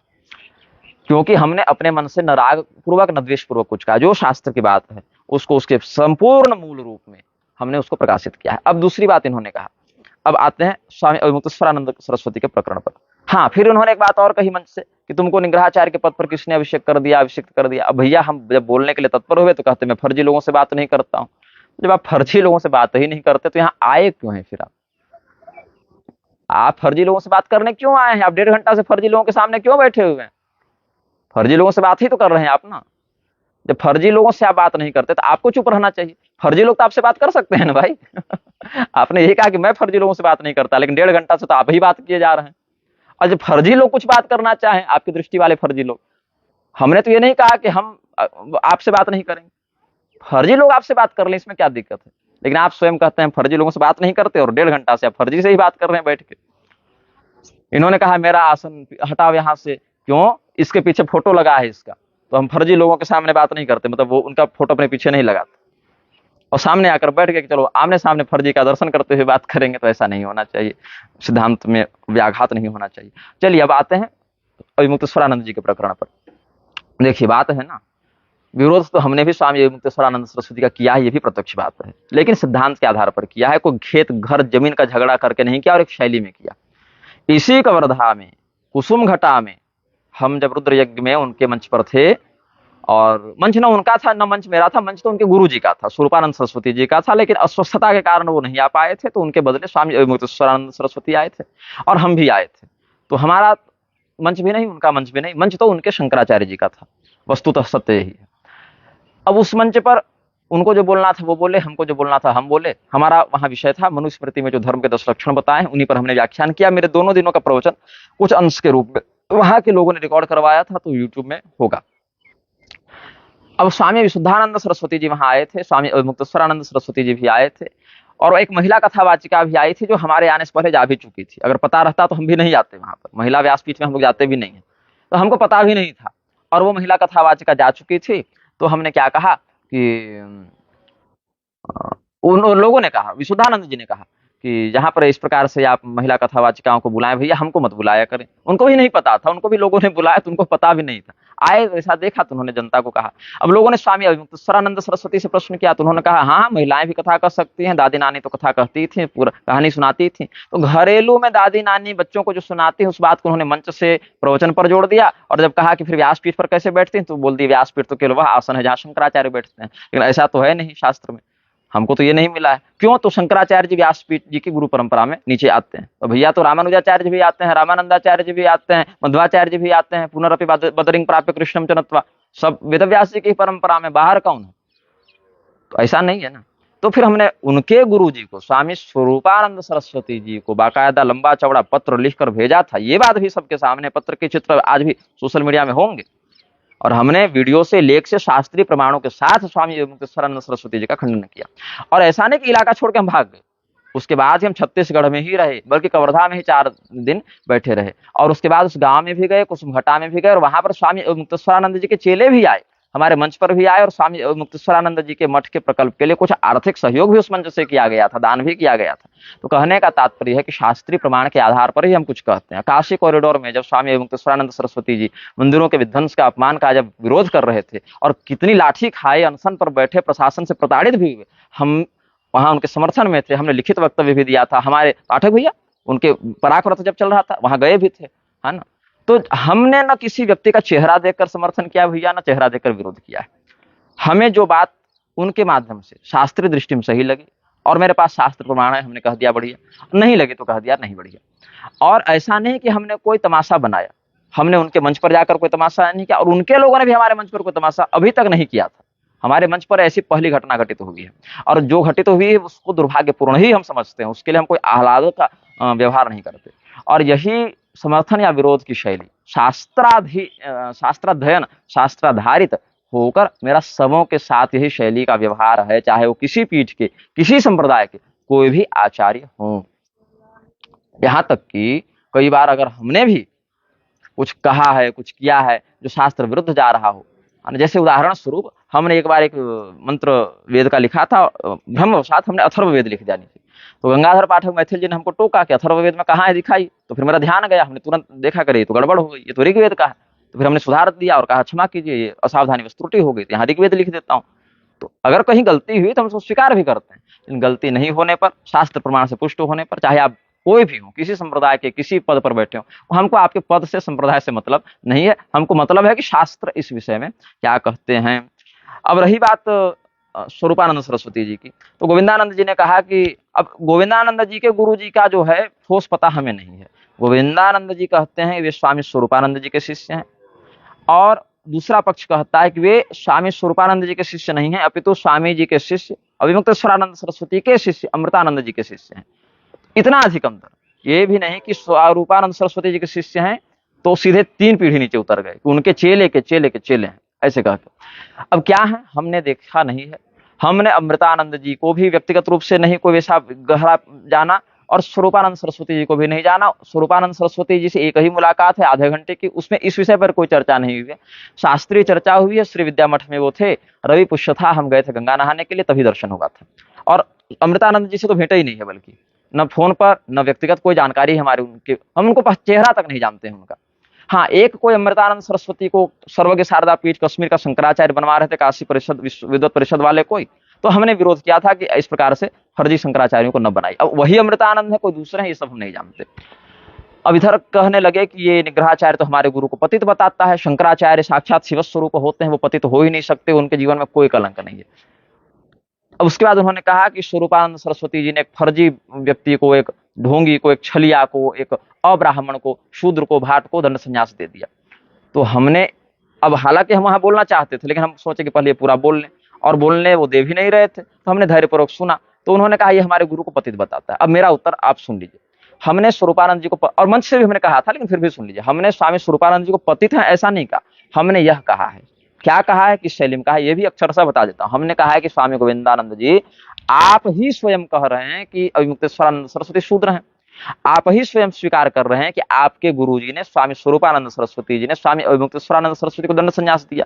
और पूरा संसार जानता है कि आपका जब संन्यास हुआ उससे 10 साल पहले ही उनका हो चुका था। तो इस परंपरा के आधार पर देखें तो करीब करीब अभिमुक्तेश्वरानंद सरस्वती को दंड संन्यास देने के 20 साल बाद तक स्वरूपानंद जी इसी धरती पर रहे, स्वस्थ रहे, ऐसा नहीं कि एकदम कोमा में पड़े हुए, चलते फिरते सक्रिय रहे, सबके सामने उपस्थित रहे, और लगभग स्वस्थ अवस्था में ही वो ब्रह्मलीन भी हुए। बहुत ऐसा नहीं कि कोई एकदम अस्पताल में पड़े गए हैं, ऐसा भी नहीं है। और थोड़ा बहुत तो शरीर सबका ऊपर नीचे होता है, वो अलग बात है, अवस्था भी बहुत हो गई थी देह की। तो यदि स्वामी स्वरूपानंद सरस्वती जी ने यदि शूद्र व्यक्ति को दंड संन्यास दिया, जो कि अशास्त्रीय है, तो उस शूद्र को दंड संन्यास देने के कारण उनको दोष लगेगा ना, और ऐसे दोष से युक्त होने कारण उनका संन्यास भी खंडित होगा। और उनका संन्यास क्योंकि विद्या हवे ब्राह्मण माज गाम, श्रुति को ही आप देख लें तो अनृतवादी के लिए, शठ के लिए, धूर्त के लिए तो विद्या का प्रयोग नहीं हो। और ब्रह्म विद्या से बड़ी विद्या क्या है, महावाक्य से बड़ा क्या मंत्र है आपके लिए। तो उस महावाक्य का उपदेश करके दंड संन्यास एक अनधिकारी को देना एक दोष है, बड़ा दोष है, छोटा मोटा नहीं। आप बड़ा दोष कर रहे हैं, और इसीलिए वो पतित तत्व से युक्त हो गए कि नहीं हो गए। और यदि स्वरूपानंद सरस्वती जी पतित हो गए फर्जी आदमी को दंड संन्यास देने के कारण, तो उनके चेले होकर आप कौन से शुद्ध हो गए, आप भी तो पतित हो गए। तो ये कह रहे हैं कि नहीं, तुम हमारे गुरु जी को पतित बता रहे हो, हम पतित नहीं बता रहे। हम कह रहे हैं कि यदि आप ही के कथन के अनुसार अभिमुक्तेश्वरानंद जी ब्राह्मण नहीं, आपके गुरु जी उनको दंड संन्यास क्यों दिए। तो बोला कि हमारे गुरु जी को ठग लिया, छल कर लिया। तो भैया आपके गुरु जी तो शिव स्वरूप है, तो शिव स्वरूप गुरु जी को 20 साल में पता नहीं चला कि उनके चेले की जाति क्या है। बोले भैया तो पता तो परशुराम जी को भी नहीं चला था कि कर्ण किस जाति का है। तो कर्ण को उन्होंने जब विद्या दे दी, उसके बाद उनको पता चला, तो स्वरूपानंद सरस्वती जी पतित नहीं हो सकते क्योंकि परशुराम जी भी पतित नहीं हुए। अब मेरा उत्तर सुन लीजिए, कर्ण को उन्होंने क्या पढ़ाया? कर्ण को उन्होंने धनुर्वेद पढ़ाया, युद्ध विद्या की शिक्षा दी ना, धनुर्वेद। क्या कर्ण धनुर्वेद का अधिकारी था? बिल्कुल था। क्यों था? अगर आप प्रचलित घटना को देखें कि सूत पुत्र कर्ण, अधिरथ पुत्र कर्ण, राधेय कर्ण, अधिरथ सूत कर्म करते थे, जाति से सूत नहीं थे वो।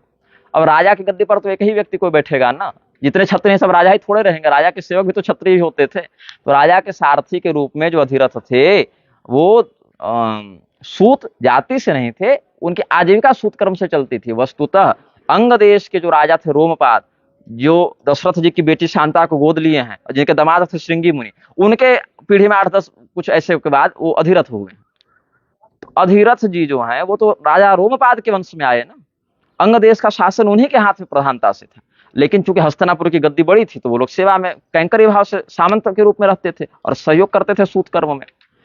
और जब गोद ले लिया अधिरथ ने कर्ण को, तो वस्तुतः अंग देश की गद्दी पर वो उनका अधिकार था, इसीलिए दुर्योधन ने कर्ण को अंग देश का राजा बना दिया, मित्र भी बना लिया। अंग देश का ही क्यों बनाया? क्योंकि अधिरथ वस्तुतः अंगराज रोमपाद के वंश में थे, इसलिए कर्ण को अंगराज कर्ण बनाया गया। ऐसे भी वो क्षत्रिय था, क्षत्रिय को धनुर्वेद का अधिकार है। और अगर और रहस्य की बात करें तो सूर्यदेव और कुंती देवी का पुत्र है। सूर्यदेव भी वर्ण से क्षत्रिय देवता बताए गए और कुंती देवी भी क्षत्रियाणी थी, ऐसे भी शुद्ध क्षत्रिय हो गया। तो कर्ण तो धनुर्वेद का अधिकारी था ही, इसलिए विद्या उसने गलत नहीं ली। हाँ, तरीका गलत था। क्यों? परशुराम जी का निजी विषय था कि हम क्षत्रियों को शिक्षा नहीं देंगे, भैया पढ़ नहीं बन रहा है, नहीं देंगे। तो परशुराम जी का एक संकल्प था कि हम केवल ब्राह्मण को ही पढ़ाएंगे। यद्यपि देवी गंगा के अनुरोध पर उन्होंने, परशुराम जी ने भीष्म पितामह को भी पढ़ाया, लेकिन वो थोड़ी देवी गंगा के पैरवी लग गई तो उन्होंने नहीं ठुकराया था। लेकिन कर्ण ने जब छल किया, परशुराम जी से ऐसी विद्या उसने नहीं ली जिसमें उसका अधिकार नहीं था। वो कोई ऐसा नहीं कि आप शूद्र होकर दंड संन्यास ले लिए, धनुर्वेद में तो उसका अधिकार था ही, लेकिन परशुराम जी निजी रूप से क्षत्रियों को शिक्षा नहीं देना चाहते थे। फिर भी जब कर्ण ने ले लिया तो उन्होंने कर्ण को शाप दिया है कि हमारे द्वारा जो तुम्हें विद्या दी गई, सही समय आने पर जब इसका प्रधान प्रयोग करना है तुमको, जो भार्गवास्त्र वगैरह भी दिया है परशुराम जी ने, अपना भार्गव अस्त्र, तो जब तुमको बहुत अधिक इसकी आवश्यकता पड़ेगी ना अपने अंत समय में, उसी समय तुम भूल जाओगे। ये शाप दिया। वो कर्ण जो है वहां से बहिष्कृत हुआ है। तो बताइए कि यदि आप परशुराम जी का उदाहरण देकर कह रहे हैं कि जब परशुराम पतित नहीं हुए तो हमारे गुरु जी पतित कैसे हो गए, तो आप बताइए कि स्वरूपानंद सरस्वती जी ने 20 साल में क्या अविमुक्तेश्वरानंद सरस्वती को कभी अपने आश्रम से, शिष्य परंपरा से बहिष्कृत किया? क्या उनको दंडित किया? क्या उनको ऐसे किसी शाप से प्रताड़ित किया, निग्रह उनका किया? नहीं किया, हमारी जानकारी में तो नहीं किया। तो दो कारण हो सकते हैं, या तो 20 साल में उनको जाति ही पता नहीं चली और भ्रम में ही उन्होंने अपना शरीर छोड़ दिया। तो आप कैसे शिष्य थे कि 20 साल तक आपके गुरु एक फर्जी व्यक्ति को अपना दंडित शिष्य बनाकर घूमते रहे, आप अपने गुरु जी को बता भी नहीं सके? आप ही का वीडियो मेरे पास है ना, जहां राम सुदर्शन जी के साथ आपका शास्त्रार्थ हो रहा, शास्त्रार्थ का झगड़ा हो रहा है। शास्त्रार्थ आपने किया ही नहीं कहीं आज तक। हम्पी गए, नासिक गए, जोशी मठ गए, चाहे श्रृंगेरी गए, चाहे इधर स्वरूपानंद जी के सामने स्वरूपानंद सरस्वती जी आसन पर हैं, अपने बेड पर हैं, वो बिस्तर पर हैं, वो बैठे हुए हैं, और नीचे अविमुक्तेश्वरानंद जी हैं, और शायद पीछे से तो चेहरा उतना नहीं दिख रहा, राम सुदर्शन जी लग रहे हैं शाम को, और संस्कृत में आप उनसे बहस कर रहे हैं और आप इधर हैं, और आप और अविमुक्तेश्वरानंद सरस्वती जी हंस रहे हैं। मतलब एक हंसी खुशी का माहौल है, कोई द्वेष का आपके और अविमुक्तेश्वरानंद जी के बीच में नहीं है। आप उस समय जब हंस रहे हैं तो अपने गुरुजी को नहीं बता सके, गुरुजी आपके सामने जो बैठा ये फर्जी आदमी शूद्र है और ये जो है आपसे छल करके दंड संन्यास लिया है। आपने नहीं बताया अपने गुरु को कभी जीवन में। ऋषिकेश ब्रह्मचारी, और जबकि आप अभी रायपुर में थे ना स्वामी जी, रायपुर में आप क्यों थे?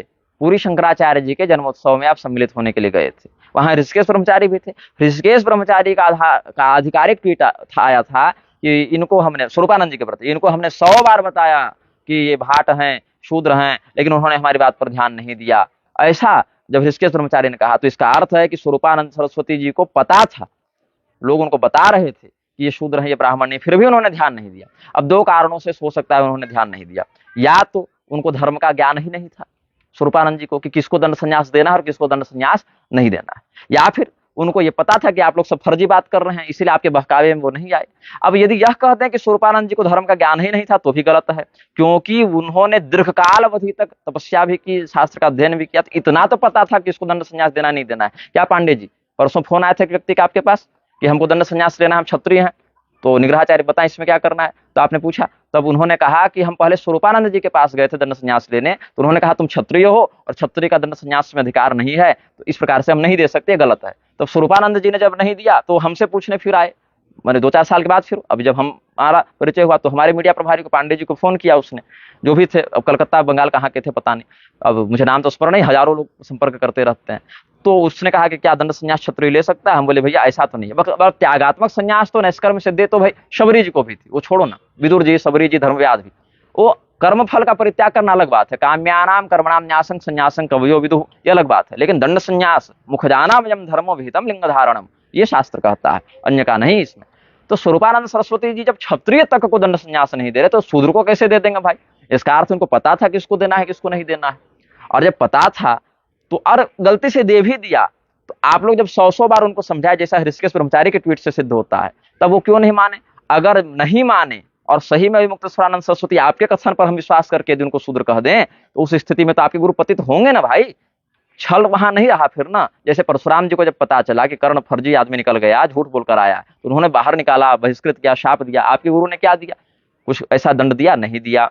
आपके गुरु जी ने, बल्कि आप ही के जो ऋषिकेश ब्रह्मचारी अत्यंत प्रिय हैं, उन्होंने जब कहा कि 100 बार हम लोगों ने समझाया लेकिन ये महापुरुष नहीं माने और भाट को दंड संन्यास दे ही दिया, मतलब आपके गुरु जी को पता था कि वो भाट है, ऐसा उनको बताया जा रहा है, फिर भी वो बात नहीं मान रहे थे। और छोड़िए, गुरुजी तो शरीर पूरा कर गए, अब इस विषय पर बहस नहीं हो सकती, लेकिन ये बताइए आप अपने गुरुजी को क्या बताते हैं? कोई भी शंकराचार्य का अनुयायी यही कहता है कि शंकराचार्य सार्वभौम सर्वोच्च जगत गुरु होते हैं, हिंदू धर्म उनसे बड़ा कोई होता ही नहीं है ना। अच्छा, उसमें भी मजे की बात क्या है, पूरी शंकराचार्य जी के चेले कहते हैं कि हमारे गुरु केवल सर्वोच्च हैं, बाकी पीठ के शंकराचार्य को कोई महत्व वो लोग नहीं देते, और बाकी शंकराचार्य के चेले कहते हैं कि हमारे शंकराचार्य सबसे बड़े और बाकी पीठ वालों को महत्व नहीं देते। और इतनी घृणित शब्दावली का प्रयोग एक दूसरे के आचार्यों के प्रति करते हैं कि आपको मतलब कान से खून फेंक देगा, इतना घृणित शब्द इन लोग प्रयोग करते हैं। अब बताइए, पूरे पीठाधीश्वर आप अपने गुरु के लिए लड़ने मेरे पास आ गए दक्षिण भारत से, पंपा क्षेत्र से उठकर, और कहाँ आए? रायपुर आए, पूरी शंकराचार्य जी के शिविर में। और पूरी शंकराचार्य जी 10 बार अपने जीवन में मीडिया के सामने कह चुके हैं कि एक पीठ पर 2 आचार्य, 2 पीठ पर 1 आचार्य नहीं बैठ सकता है। आपने कई बार कहा द्विपीठाधीश्वर धर्म सम्राट, ये वो धर्म सम्राट तो सबे बन गए, करपात्री स्वामी क्या धर्म सम्राट बने? पूरी दुनिया में सब धर्म सम्राटे बन रहे हैं। इस विषय पर हम एक अलग से वक्तव्य जारी कर चुके हैं, इसलिए विषय अब इसमें नहीं खींचेंगे, लेकिन फिर भी कहने का भाव है कि यदि आपके गुरुजी 2 पीठ पर बैठे एक साथ, और पूरी शंकराचार्य जी ने कहा उन्होंने गलत किया, तो पूरी शंकराचार्य जी को जाकर आप लड़ते ना उनसे कि आप मेरे गुरु पर गलत होने का कलंक कैसे लगा रहे हैं, लेकिन आप तो पूरी शंकराचार्य जी के चरण वंदना कर रहे हैं। आपको उस समय नहीं दिखा कि हमारे गुरुजी जब 2 पीठ पर एक साथ बैठे तो पूरी शंकराचार्य जी ने विरोध किया, तो पूरी शंकराचार्य जी से जाकर कहें कि हमारे गुरुजी शिव स्वरूप हैं, उनमें कोई कलंक नहीं लग सकता, आप उन पर कैसे आक्षेप कर रहे हैं? लेकिन आपने कभी नहीं कहा। और पूरी शंकराचार्य जी भी क्या ही विचित्र लीला किए कि स्वयं जब शंकराचार्य बने तो दोनों पीठों की ओर से एक ही आचार्य का समर्थन भी लिए। इस पर भी हमने पहले अपनी बात रखी है, इसके कारण पूरी शंकराचार्य के चेले हमसे अलग बढ़ के चल रहे हैं। अब उसमें क्या हो गया कि गोविंदानंद सरस्वती जी को मैं कहता हूं कि ठीक है, आज आप मुक्तेश्वरानंद सरस्वती जी को शूद्र बताते घूम रहे हैं, लेकिन पूरी शंकराचार्य जी के मठ में 2017 में जब वो गए हैं, बढ़िया फूलमाला से उनका स्वागत हुआ, उन्होंने पूरी शंकराचार्य जी का भी फूलमाला से अभिवादन किया। बल्कि गंगा किनारे या कहीं संगम तट या कोई नदी का वैसा तीर्थ क्षेत्र है, वहां स्वरूपानंद जी भी हैं, निश्चलानंद सरस्वती जी भी हैं और मुक्तेश्वरानंद जी भी हैं, और तीनों आपस में मिलकर तीर्थ पूजा भी की है। फिर इन्होंने दोनों गुरुओं का भी समादर किया है, पूजन किया है। उस समय निश्चलानंद सरस्वती जी कह नहीं सकते थे कि ये मैं नकली फर्जी दंडी सन्यासी जो शूद्र है, स्वयं को ब्राह्मण बताता है, उससे कैसे ऐसे पूजा करवा सकता हूँ, ये गर्हित बात है। तो ना आपके गुरुजी अपने जीवित रहते कभी मुक्तेश्वरानंद सरस्वती को बहिष्कृत किए, न पूरी पीठाधीश्वर, बल्कि उनके साथ उठना बैठना मंच साझा सब हुआ है। तो आज अचानक से उठकर आप उनको शूद्र घोषित कर दीजिएगा तो जनता सवाल पूछेगी कि नहीं पूछेगी? और उसके बाद फिर आप स्वयं जाकर मुक्तेश्वरानंद सरस्वती के चरणों पर सो गए। इस विषय पर तो आपने कुछ मंच पर कहा ही नहीं। आपने कहा कि हमारे गुरुजी एकदम शिव स्वरूप हैं, साक्षात परमात्मा के एकदम अवतारे हैं। तो ठीक है, आपको वीतहव्य का प्रकरण याद होगा कि वीतहव्य को भृगु मुनि ने, भृगु थे, भरद्वाज थे, भृगु ही होने चाहिए हमको लगता है, वीतहोत्र वाला प्रकरण महाभारत में है ना। वो प्राण बचाने के लिए जब जाते हैं राजा, तो वो कहते हैं हमारे आश्रम में तो सभी लोग ब्राह्मण हैं, यहाँ कोई क्षत्रिय नहीं है, और उसी ब्रह्मवाक्य का आश्रय लेकर उनका उन्नयन किया जाता है, और ये अपवाद स्वरूप वो ब्राह्मण के ही रूप में परिगणित होते हैं। तो 1 मिनट में जरा एक बार देख ही लेता हूँ, वीतहव्य हैं, उनके साथ भृगु हैं कि भरद्वाज हैं। हाँ, तमुवाच कृपाविष्टो भृगुर्धर्म भृतांबरः नेहास्ति क्षत्रिय कश्चित सर्वे ही में द्विजातयः। हाँ, भृगु जी हैं, उन्होंने कह दिया। तो जब भृगु जी ने और सत्य प्रतिष्ठायाम क्रियाफलाश्रयत्वम, आप कहते हैं कि हमारे शंकराचार्य एकमात्र साक्षात शिवस्वरूप सर्वोच्च सार्वभौम सर्वज्ञ सर्वसमर्थ कर्मबंधन से परे परम सिद्ध महायोगी ब्रह्मज्ञानी जगत गुरु होते हैं। तो योग दर्शन के सूत्र सत्य प्रतिष्ठायाम क्रियाफलाश्रयत्वम के अनुसार अगर सरस्वती स्वरूपानंद सरस्वती जी महाराज ने अविमुक्तेश्वरानंद सरस्वती को ब्राह्मण मानकर दीक्षा दे भी दी, तो उनके इसी सत्य प्रतिष्ठायाम क्रियाफलाश्रयत्वम की संसिद्धि के आधार पर उनको ब्राह्मण मानने में क्या दिक्कत है। ऊपर से दो पीठ के शंकराचार्य वो बने ही थे, तो दो शंकराचार्य के बराबर पावर हो गया उनका, और श्रृंगेरी वालों ने समर्थन कर ही दिया, तो तीन शंकराचार्य का समर्थन उनको एक प्रकार से मिल गया। तो तीन तीन शंकराचार्य जो स्वयं सर्वसमर्थ जगत गुरु शिव स्वरूप होते हैं, निष्कलंक होते हैं, उनके कहने पर ये ब्राह्मण क्यों नहीं हो जा रहे हैं? फिर हो जाना चाहिए था ना। तो इसका अर्थ है आपको अपने गुरु के ही सर्वसमर्थ होने पर, निष्कलंक होने पर चिंता है। और हमने तो कभी नहीं कहा कि उन्होंने गलत आदमी को दीक्षा दे दी, हमने तो सदैव कहा कि उन्होंने उचित ही दीक्षा दी होगी, क्योंकि हो सकता है कि वो अंदर की बात बेहतर जानते हो। तो अगर उन्होंने दीक्षा दी है तो सोच कर दी होगी, गलत नहीं दिया होगा, ये विश्वास हमारा है, जबकि वो हमारे गुरु भी नहीं, हमने उनसे दीक्षा भी नहीं ली है। तो जो हमारे गुरु नहीं, जो जिनसे हमने दीक्षा नहीं ली, उनको भी हम कह रहे हैं कि आपने गलत व्यक्ति को दीक्षा नहीं दी होगी, इतना विश्वास हम आप पर करते हैं। आप कैसे चेले हैं कि आप स्वयं कह रहे हैं कि हमारे गुरु ने फर्जी आदमी को दीक्षा दे दी, और फिर स्वयं कह रहे हैं हमारे गुरु निष्कलंक है। तो कलंक लगाने तो आप ना आए हैं स्वामी जी, हम तो आपके गुरु को बल्कि कलंक से बचा रहे हैं कि उन्होंने गलत आदमी को दीक्षा नहीं दी है, तो हम कलंक से बचा रहे हैं आपके गुरु को, कलंक तो आप लगा रहे हैं अपने गुरु पर। इस प्रकार से फिर उन्होंने क्या कहा कि समुद्र मंथन से विष निकल रहा है अभी। हमने कहा भैया विष तो आप निकाल रहे हैं, अमृत तो हम निकालेंगे, आप अमृत निकालने का अवसर तो दें हमें। फिर उन्होंने और क्या क्या कहा है,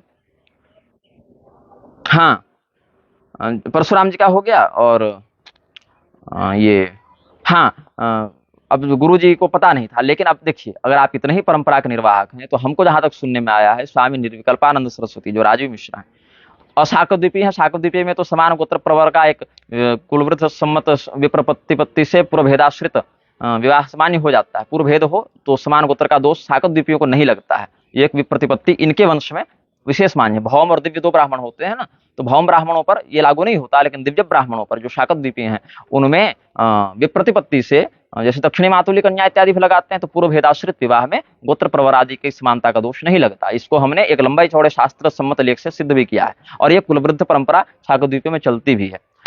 तो उस स्थिति में बताइए कि राजीव मिश्र जो अब निर्विकल्पानंद सरस्वती के रूप में प्रसिद्ध हैं, हमें तो जानकारी है जहां तक उनके माता और उनके पिता का गोत्र एक ही है, और सगोत्रीय विवाह से उत्पन्न संतान को चांडाल कहते हैं। तो आप जाकर क्यों नहीं निश्चलानंद सरस्वती जी को समझाते हैं कि आपने एक चांडाल को दंड संन्यास क्यों दे रखा है, क्योंकि सगोत्री विवाह से उत्पन्न है। जहां तक हमें जानकारी, हो सकता है हमारी जानकारी गलत हो, तो हमने क्या कहा, जहां तक हम जो विषय जान रहे हैं उस विषय में हम कहेंगे। फिर भी हम सुनते रहे, धैर्यपूर्वक सहन करते रहे, तो हमें क्या एक प्रतीत हुआ, गुरोस्तु मौनम व्याख्यानम शिष्यास्तु छिन्न संशया। भगवान दक्षिणामूर्ति बैठे हुए थे और चुप ही रह गए, कुछ बोले भी नहीं, और शिष्यों का संशय छिन्न हो गया। तो एक प्रकार से तो मैं बोला ही नहीं कुछ, और जनता ऐसे ही भड़क गई। अब जनता जो भड़की उसमें देखिए, मैं समर्थन इसका नहीं करता हूं। क्यों? प्रशासन से भी हमने पहले कहा था, जो उनके बॉडीगार्ड आए थे अंगरक्षक, कि आप ये बताइए आप सरकार की ओर से निष्पक्ष होकर आए हैं कि आप इनके पक्ष से आए? तो उन्होंने कहा नहीं भैया, इनका प्रोटोकॉल है कुछ, वो सरकार से इनको सुरक्षा मिली है, तो हम सरकार की ओर से आए हैं, कानून व्यवस्था की ओर से आए, हमारा इनसे कोई या आपसे कोई संबंध नहीं है, ये पुलिस वाले ने कहा। अब अलग बात है कि पुलिस वाले खुद ही उनकी रिकॉर्डिंग करने में लगे हैं, उनके सेवक की भांति। रिकॉर्डिंग परिकर को करना है, लेकिन पुलिस वाले रिकॉर्डिंग करने में लगे हैं।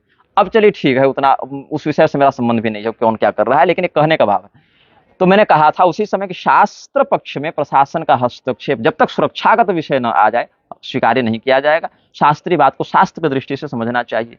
तो जो लोग आए थे उग्रतापूर्वक जो बात करने लगे, वो हमारे चेले नहीं हैं, हमारे समर्थक नहीं हैं, हमारे द्वारा उनका कोई परिचय भी नहीं, हम पहचानते भी नहीं कि उनका चेहरा क्या है, नाम क्या है, वो किस गांव घर कुल खानदान से हैं।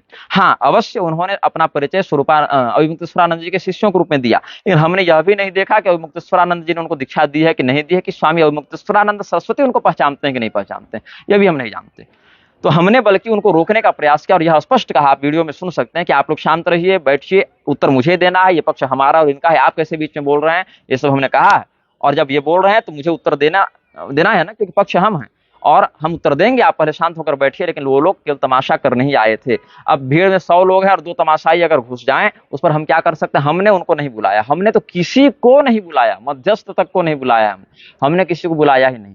अब यजमान और यजमान के परिवार वाले जो बार बार सुने कि गोविंदानंद जी हमें मूर्ख बोल रहे हैं, हमें कह रहे हैं कि तुम व्यासपीठ के अधिकारी नहीं हो, हमें कह रहे हैं तुम फर्जी हो, फूल हो अंग्रेजी में, मूर्ख हो, मूढ़ हो, है ना, कौवा और कोयल का उदाहरण देने लगे, बगुला भगत और हंस का उदाहरण देने लगे, ये सब का। तो यजमान को कहे कि तुम इसके मुख से कथा सुनकर नरक जाओगे, तो यजमान कब तक सुनेगा? तो यजमान के पक्ष से भी लोग खड़े हुए और कहे कि भैया ये आप लोग 7 बजे के बाद कर सकते थे, हम तो सोचे शास्त्रार्थ होगा, ये तो झगड़ा हो रहा है। ये कैसा शास्त्रार्थ है जहाँ शास्त्र पर चर्चा नहीं हो रही है, गाली गलौज कर रहे हैं, वो भी अकेला एक तरफा व्यक्ति बोला जा रहा है, दूसरा व्यक्ति केवल सुन रहा है, सुन रहा है, सुन रहा है। तो हम तो इसीलिए सुन रहे थे क्योंकि हर बात का प्रत्युत्तर मेरे पास था, लेकिन हम तो इस आशा में थे कि हमें भी बोलने का अवसर वो देंगे। और जैसे धैर्य से, आप इसको भी सुनिएगा, हमने कहा है स्वामी जी जैसे धैर्यपूर्वक हमने आपकी बात सुनी, हम आशा करते हैं आप भी हमारी बात सुनेंगे। 100 मिनट आप बोले, भैया 10 मिनट तो हमारी सुनो। जनता ने भी कहा स्वामी जी आपको सुनने का साहस धैर्य रखना चाहिए, लेकिन वो सुनने के लिए तत्पर नहीं थे। मैं जरा फोन करता हूं तुमको बाद में। तो स्वामी जी सुनने के लिए तैयार ही नहीं थे उस समय। वो ना कुछ बोलने किसी को दे रहे थे और ना कम से कम चुप रह रहे थे। तो अंततः आयोजकों ने क्या किया, जब देखा 1.5 घंटे से आप जो बोल चुके, हम लोग सब समझ चुके, 5 बार आप समझा चुके, अब भी आप बोलते रहेंगे तो सामने वाला अपनी बात कैसे रखेगा? इसीलिए उन्होंने माइक बंद करवाया। माइक बंद, अब स्वामी जी कहते मेरा माइक बंद करवा दिया, मेरा माइक बंद करवा दिया, कायर हो, नपुंसक हो, लड़के जैसा चूड़ी पहन लो। अरे भैया आपको 1.5 घंटा बोलने के लिए दिया गया और आप 1.5 घंटा में कुछ और बात कहते तो समझ में भी आता। एक ही बात ना आप 5 बार बोल दिए और समय पूरा खराब कर रहे हैं आप। तो जो बात आप 20 मिनट में बोल चुके, और ये अनुभव सबका रहा, बड़े बड़े जगतगुरु, महात्मा, पीठाधीश्वर, महामंडलेश्वर भी ये सब देख रहे थे। अब तो मोबाइल सबके पास है ना, और ये प्रकरण बड़ा गंभीर था। तो आप जब एक ही बात 10 बार बोल रहे हैं घुमा फिरा कर, और केवल गाली गलौज एक तरफा किए जा रहे हैं, और उदाहरण भी बड़े अद्भुत अद्भुत दिए जा रहे हैं, तो उस स्थिति, परशुराम जी का उदाहरण देख लीजिए। परशुराम जी ने कर्ण को दंडित किया, आपके गुरु ने क्या किया? आपके गुरु को हृषिकेश ब्रह्मचारी नहीं बताया कि भाई 10 बार 100 बार समझाए महात्मा जी को, लेकिन इन्होंने दंड संन्यास दे ही दिया एक शूद्र को।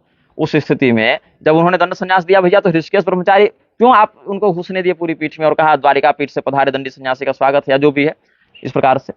आप जो हैं अपने गुरु के जीवित रहते 20 साल कुछ नहीं बोले, आज गुरु जी को ब्रह्मलीन हुए 10 महीने होते होते इतना खून खराबा हो गया। हम तो स्वरूपानंद जी के जाने के बाद लिखे थे फेसबुक पर, वो हम छोटी छोटी पोस्ट लिखकर मिटाते रहते हैं, लेकिन हमने लिखा था, लोग पढ़े थे, शंकराचार्य परंपरा के पीठों में भयंकर खून खराबा होने वाला है, हत्याएं होने वाली है। हमने लिखा था ये लोग कोई सन्यासी नहीं, लोग कोई धर्माधिकारी नहीं, ये सब के सब भयंकर काम क्रोध मोह माया से ग्रस्त, मत्सर ग्रस्त लोग हैं, स्वयं को धर्माधिकारी के रूप में प्रचारित करते हैं, और कोई वैराग्य इनके मन में नहीं है, कोई तत्वज्ञान ब्रह्मनिष्ठा महावाक्य संसिद्धि इनके मन में नहीं है।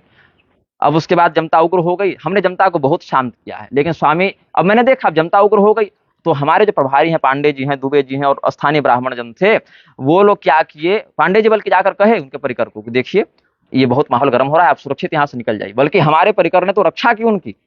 जैसे एक कोई था मास्क लगाया था, मैं तो पहचानता है, उसने वो खींचा तानी शुरू की ना, मैं भी एक साथ कूदा बचाने के लिए, और पांडे जी भी कूदे। तो मैं क्या था कि मैं माइक लगा हुआ था, तार इत्यादि माइक के थे, तो मेरा पैर फंस गया, तो हम जा नहीं जा पाए। पांडे जी लंबे हैं, तो एक छलांग में वहां पहुंच गए तुरंत, हनुमान जी के जैसा, और सामने आकर खड़े हो गए, और उन्होंने स्वामी जी को धक्का देकर पीछे किया, क्योंकि आगे आते तो खींच कर जमता। अगर अब 10 गुंडे अगर घुस भी जाए तो कौन किसका चेला है, नहीं है किस मनसा से आया, हो सकता है किसी के भेजे हुए लोग हों कि निग्रहाचार्य के यहाँ जाकर ऐसा तमाशा कर दो तो निग्रहाचार्य फंस जाए। ऐसा भी मेरे बहुत से ऐसे षड्यंत्रकारी शत्रु हो गए हैं ना। तो अब हम तो जान नहीं रहे, हम तो किसी को बुलाए, बल्कि हम या हमारे परिकर ने स्वामी जी के प्रति कोई मारपीट या वैसा कोई छीना झपटी नहीं की। हाँ, अब झगड़ा हो रहा है, बहसा बहसी हो रही है, तो रक्षा के लिए भाग दौड़ उतना आदमी करेगा, हलचल का माहौल रहेगा। लेकिन पांडे जी ने स्वामी जी को सुरक्षित और समझा भैया आप निकलिए पहले यहाँ से, अब माहौल बिगड़ रहा है, माहौल बिगड़ रहा है। यहाँ मुक्तेश्वरानंद जी के चेले आ गए हैं, या उनके नाम पर लोग आ गए हैं, उनका मतलब उन्हीं के नाम पर ना, कि आप मेरे गुरु को गाली मत दीजिए, मेरे गुरु को गाली मत दीजिए। तो भैया मेरे गुरु मतलब अभिमुक्तेश्वरानंद सरस्वती। अब अभिमुक्तेश्वरानंद सरस्वती को चेले हैं नहीं है, दीक्षा दी है नहीं दी, ये सब हम नहीं देखे, लेकिन नाम तो उनका आया ना। अब इससे क्या होगा, हो सकता है कोई दूसरा असामाजिक तत्व आ जाए, कहेगा हम अभिमुक्तेश्वरानंद जी के चेले हैं और गोविंदानंद जी पर कुछ कर दे, तो फंसेगा कौन? अभिमुक्तेश्वरानंद सरस्वती और निग्रहाचार्य, उसका स्वार्थ सिद्ध हो गया। तो हम तो, अब ये तो प्रशासन का विषय है, कौन थे, कहाँ से आए थे, किस गांव से थे, क्या उद्देश्य से आए, कहाँ कहाँ से उनका क्या संपर्क है, ये सब प्रशासन का विषय है। मैं व्यक्तिगत रूप से उनका नाम नहीं जानता, उनका स्थान नहीं जानता, उनका उद्देश्य भी नहीं जानता, और न हमने उनको बुलाया है। अब हो सकता है लाइव चल रहा हो तो देखकर कुछ तमाशा करने के लिए लोग आ गए कि बढ़िया अवसर है भैया कुछ करो। या हो सकता है वो चेले हो नहीं हो, उससे मेरा कोई मतलब नहीं है, लेकिन हमने नहीं बुलाया और ना हमने इस बात का समर्थन किया, बल्कि हमने तो कहा तुम शांत रहो भैया, बैठो मेरी बात सुनो, यहाँ बात हो रही है। अब हमने जब देखा कि स्वामी जी अब यहाँ से निकलने वाले हैं, अब स्वामी जी क्या करेंगे कि लोग कहेंगे कि आपने उत्तर क्यों नहीं दिया, तो 5 मिनट में हमने जो मुख्य मुख्य बातें थी उनका हमने वहां पर कह दिया कि यदि आप शूद्र मानते हैं तो क्यों साष्टांग प्रणाम करने गए, और साष्टांग प्रणाम किया तो आपने उसका क्या प्रायश्चित किया। आप भी तो, चलिए आपके गुरु तो चलिए पतित नहीं होंगे, ठीक है, आपको तो पता है कि वो शूद्र हैं, आप ही कह रहे हैं ना कि वो शूद्र हैं, तो ऐसा जानकर आपने क्यों साष्टांग प्रणाम किया, दंडवत प्रणाम किया, और अगर किया तो आपको पतित क्यों नहीं माना जाए। तो भड़क गए स्वामी जी। अब स्वामी जी फिर यहाँ से चले गए। अब चले गए तो क्या चले गए, फिर पुलिस वाले और बैकअप बुलाना पड़ा उनको थाने से, और जो जो भी हुआ, तो थाना प्रभारी ने भी हमें कहा कि भैया आप क्यों इस प्रकार से सामाजिक रूप से बहस करते हैं। वो बाद में आए यहाँ के जो इंचार्ज थे, हमने कहा कि देखिए हम तो अपने मंच पर पहले से न बैठे हैं, वो आए हैं और स्वयं पहले लिख कर आए हैं कि जोकर, स्वयंभू, जेम्स बॉन्ड तुम कहाँ हो, मैं कवर्धा आ रहा हूँ तुम्हारे मंच पर, डरो मत, तैयार रहो। भैया हम तो यहाँ बैठे, अब हम थोड़े मंच छोड़कर भागे। और वो जब मंच पर आए, हमने फूल माला देकर लोगों को भेजा, स्वागत किया, बड़ा आसन पर बैठाया। उसके बाद 1.5 घंटा उनके अपशब्दों को सहन भी किया। और आप देखें स्वामी जी महाराज जी ऐसा कह के ही हमने संबोधित किया, कोई तुम ताम उनके प्रति या अरे दुष्ट ऐसा कुछ नहीं कहा, वो मुझे मूर्ख इत्यादि कहते रहे, हमने ऐसा कुछ नहीं कहा उनको। और फिर भी बल्कि स्वयं कहा, जब उन्होंने मुझे महानुभाव कहा तो मैंने कहा आप मुझे पाखंडी कहते हैं, जनता को यही बोलिए आप जो आपका मन है, ऐसा कोई झूठी प्रशंसा करने की बात नहीं, मैंने ये सब भी कहा। आज सुबह मेरी माता जी का फोन आया कि सुन रहे हैं गोविंदानंद जी के साथ कुछ हो गया है भाई, सुबह सुबह मेरी माता जी का फोन आया। हम बोले देखिए ना, हम सुन तो हम भी रहे हैं। अब उसके बाद कुछ थाना पुलिस हुआ, वो लोग कुछ कोई लोग सिग्नेचर देके कुछ केस किए, क्या किए नहीं पता, लेकिन मेरा यहाँ पर यह कहना है कि मैं किसी भी इस प्रकार के प्रकरण के मुकदमे में दोनों पक्ष में कुछ भी नहीं हूं। मैं बस अपनी कथा कह रहा था, स्वामी जी ने लिखा तुम कहाँ हो, मैं कवर्धा आ रहा हूँ, मैंने बताया कि मैं धर्मपुरा के मंच पर हूँ, 5 दिन यहीं रहूंगा। स्वामी जी आ गए। अब स्वामी जी के आने पर मैं नहीं चाहता था, अब दंड स्वरूपी, दंडधारी, नारायण स्वरूपी सन्यासी आए हैं, ऐसा समझकर हमने कहा कि भैया इनको 5 घंटा बैठा कर रखेंगे और पुलिस वाले 4 दरवाजे पर खड़े रहेंगे, तो मेरी एकाग्रता भी भंग होगी, माहौल भी खराब होगा, और सम्मानपूर्वक अगर मंच पर वो बैठ जाते तो मैं कथा पूरी भी कर लेता कि एक सद्भाव का यहाँ प्रदर्शन हुआ। लेकिन आप मंच पर भी नहीं आ रहे हैं, मतलब आपके मन में हमारे प्रति सद्भाव नहीं है, तो इस प्रकार से माहौल खराब हम नहीं करना चाहते। हमने सोचा कि जैसे आंधी तूफान आ जाने पर, बारिश होने पर पंडाल भीग जाता है, 2-4 घंटे के लिए मंच से लोग उतर जाते हैं, व्यवधान पड़ जाता है, तो पहले व्यवधान ही निपट जाए, उसके बाद जब सबका मन शांत हो जाए, सब कुछ हो जाए, तो बढ़िया से फिर एकाग्र चित्त से व्यक्ति कथा सुने। देखिए 10 मिनट सुनिए, चतुश्लोकी भागवत ही 4 श्लोक पढ़िए, लेकिन तरीके से पढ़िए, मन लगाकर पढ़िए, और नहीं तो ऐसे तो हजारों लोग कथा सुन रहे हैं, कितनों का उद्धार हो जा रहा है ना। तो कथा 10 मिनट सुनिए, लेकिन उस तत्व को सुनिए, परमात्मा तत्व का संयोग अपने चित्त से आप कीजिए। अब सुनने में कल आया है, जहां तक सोशल मीडिया पर ही लोगों ने भेजा कि गोविंदानंद जी शायद रायपुर जा रहे थे, वहां पर कुछ लोगों ने पीछा किया है, कोई आक्रमण किया है, शायद ऐसी कोई बात है। टाटीबंध थाना कहीं है, शायद रायपुर के आसपास कहीं होगा, मैं नहीं जानता, पहली बार नाम सुना हमने। वहीं पर उनके ऊपर कुछ हमला हुआ, फिर वो थाना में घुसे, जान बचाने के लिए घुसे, वहां भी जान नहीं बची तो किसी घर में घुसे। अब थाना में घुसने के बाद भी जान क्यों नहीं बची पता नहीं। अब उसके बाद आप किसी घर में घुसे, वहां से 2 तल्ले से आपको छलांग लगानी पड़ी जान बचाने के लिए, फिर आपके पैर में कोई समस्या हो गई, तब गिर पे ऐसा टूट गया जो भी हुआ, फिर व्हील चेयर पर आपका चित्र हमने देखा। मैं स्पष्ट कहता हूं, अपने माता पिता, गुरु, कुल देवता को साक्षी मानकर कहता हूं, मैंने माता जी को भी ये कहा, माता जी आपकी सौगंध के साथ हम कहते हैं, एक 2 छूकर, रुद्राक्ष छूकर हम कह सकते हैं, स्वामी गोविंदानंद सरस्वती जी के प्रति मेरे या पांडे जी इत्यादि परिकरों के मन में कोई दुर्भावना नहीं है कि उनका कोई अहित हो। हमने हाथ जोड़कर भगवान, क्या दुबे जी आपके सामने साष्टांग प्रणाम किए हैं जमीन पर सोकर, वहां पर भगवान को कि भगवान आपका बहुत बहुत धन्यवाद। इसके लिए नहीं कि वो कुछ हमला हुआ, एक दिन पहले कि गोविंदानंद सरस्वती जो आए सकुशल यहाँ से चले गए, क्या जी दुबे जी, पांडे जी ने ही कहा था कि गुरु जी स्वामी जी यहाँ से सकुशल चले जाए, ये तमाशा बिनों के चंगुल में न पड़े, इसी में सबका कल्याण है, और हम यही चाहते हैं। और यही कह के पांडे जी बाकायदा उनको एस्कॉर्ट करते हुए जनता से और बीच में एक अवरोध करते हुए पुलिस तक जाकर पहुंचाए हैं, ये भी वीडियो में।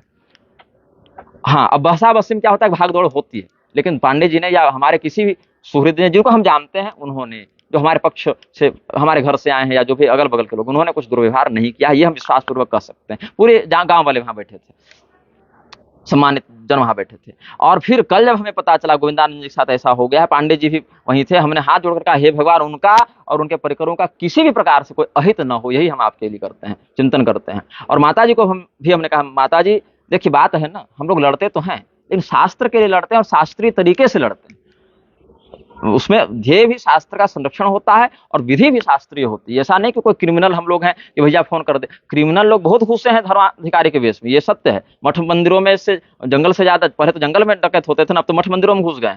अत्युग्र भूरि कर्माणु नास्तिका रौरवा जना ते तिष्ठन्ते तीर्थेषु तीर्थसारस्ततो गतः, लेकिन वो मेरा तरीका नहीं है। मैंने कभी भी निजी राग द्वेष वसात नहीं कहा है कुछ, जब तक कि सामने वाले की बात का मेरे पास ठोस शास्त्रीय विरोध में कोई पक्ष न बने। और हमने माता जी को कहा, माता जी सुबह सुबह गायत्री में अभी अभी करके उठा हूँ, नहीं गायत्री नहीं किया था उस समय, स्नान करने में जा रहा था, एकदम सुबह सुबह फोन आया, स्नान करने जा ही रहा था। तो माता जी ने पूछा कि सोए हुए हो क्या? हमने नहीं, बस स्नान करने जा रहे थे, गायत्री उसके बाद किए हैं। तो बोले कि क्या सुन रहे हैं गोविंदानंद जी के साथ? तो हमने कहा कि गोविंदानंद सरस्वती जी के पक्ष में हमारा यही कहना, आपकी सौगंध के साथ, कि उनके प्रति मेरे मन में कोई दुर्व्यवहार नहीं है और हमारे मन में कोई दुर्भावना नहीं है, और उनके साथ कहीं कोई घटना घटित हुई हो उसमें हमारा लेश मात्र स्वप्न में भी कोई हाथ हमारा या हमारे परिकरों का नहीं है, अपितु हम उनके अभ्युदय के और सुरक्षा के सदैव मंगल कामना करते हैं। ऐसा हमने उनकी सौगंध के साथ उनको कहा। अब देखिए, हम लोग तो कोई जज वकील अदालत वाली व्यवस्था पर चलते नहीं, हम लोग धर्म शास्त्र पर चलते हैं, और हमारे लिए सर्वोच्च शासक तो प्रच्छन्न पापियों के लिए तथा प्रच्छन्न पापानां शास्ता व्यवस्थितो यमः गुरुरात्मवताम शास्ता इत्यादि वचनों से गुरु जी हैं चाहे तो परमेश्वर हैं, और परमेश्वर के ही स्वरूप भगवान यमराज हैं जो सभी पाप पुण्य का हिसाब रखते हैं। इसलिए अदालत और जज वकील प्रशासन ये सब तो लोक विषय हो गए, इसमें कुछ ईमानदार भी हैं कुछ बेईमान भी हैं, सभी लोग जानते हैं, लेकिन हम लोग इन लोक व्यवस्थाओं पर निष्ठा नहीं रखते, परमात्मा पर रखते हैं, इसीलिए इतना हम कह दे रहे हैं। अब स्वामी गोविंदानंद सरस्वती जी जहां भी हो, हम आशा करते हैं वर्तमान में सुरक्षित हों, स्वस्थ हों, और आगे भी उनके साथ ऐसी कोई घटना घटित न हो। अब जगह जगह पर अलग अलग लोगों से उनका विवाद भी हुआ है, किस घटना को निमित्त बनाकर किस बहाने से किसने क्या किया, हमको अभी तक इस वीडियो को रिकॉर्ड करने तक कोई संज्ञान नहीं है। हम बस इतना कर सकते हैं कि मंच पर भी जब वो थे, हमने या हमारे परिकरों ने उनके साथ कोई गाली गलौज मारपीट नहीं की है, और यहाँ से जाने के बाद भी हमने किसी को ऐसा करने के लिए नहीं कहा है, और जिसने किया है उन व्यक्तियों को भी हम व्यक्तिगत रूप से नहीं जानते कि वो कौन है, किसके शिष्य हैं, कहां से हैं। हाँ, इतना अवश्य हम कहेंगे, इस प्रकरण में सबसे अधिक निराशा हमें स्वामी अविमुक्तेश्वरानंद सरस्वती जी से हुई है। हमने उनको पत्र भी लिखा बाकायदा कि आप अपना पक्ष स्पष्ट करें अपनी जाति के विषय में। तो हम उनसे आशा करते हैं कि इतना कुछ होने के बाद कम से कम अब वो सामने आकर कुछ बोलें, क्योंकि ऐसा नहीं होना चाहिए कि कोई दंडी सन्यासी है, आप ही के संप्रदाय का है, कहीं हत्या हो जाए, कहीं मारपीट हो जाए, कहीं अपमाने हो जाए, कोई गाली गलौज हाथे लगा दे कुछ भी मामले में, तो इससे संप्रदाय की छवि ही धूमिल होती है, आपके गुरु का ही नाम खराब होता है ना। अब गुरु जी को देहावसान हुए, ब्रह्मलीन हुए, 10 महीने साल भर होने चले, क्यों इस प्रकार का तमाशा को बढ़ाना? आप अपने मुख से एक बार कह दें, स्वयं बहुत से विषयों पर बोलते रहते हैं। मैं इस प्रकरण से पहले की वीडियो में भी ये बोला हूं, चिट्ठी में भी हमने अपने यही पत्र में लिखा, आप स्वयं जो कहेंगे ना वो ठोस बात होगी, वो एक प्रभावी बात होगी। अन्य विषयों पर आप जिस मुखरता से बोलते हैं उसी मुखरता से इस विषय पर भी अगर आप बोलें तो इससे बहुत शीघ्रता से, बहुत अच्छे तरीके से एक समाधान निकल कर आ सकता है। और इस प्रकार से मौन रहिएगा तो अभी तो ये सब घटनाएं घटित हो रही हैं, भविष्य में कल किसी व्यक्ति का प्राण चला जाए, हमारा ही चला जाए, आपका चला जाए, हमारे किसी सुहृद का चला जाए, तो आप उसको पुनर्जीवित नहीं कर सकते हैं। एक परिवार के लिए तो आपने पूरा शोक उत्पन्न कर दिया। तो इस प्रकार से केवल मौन रह जाना बहुत बड़े अनर्थ का कारण भी कई बार हो जाता है।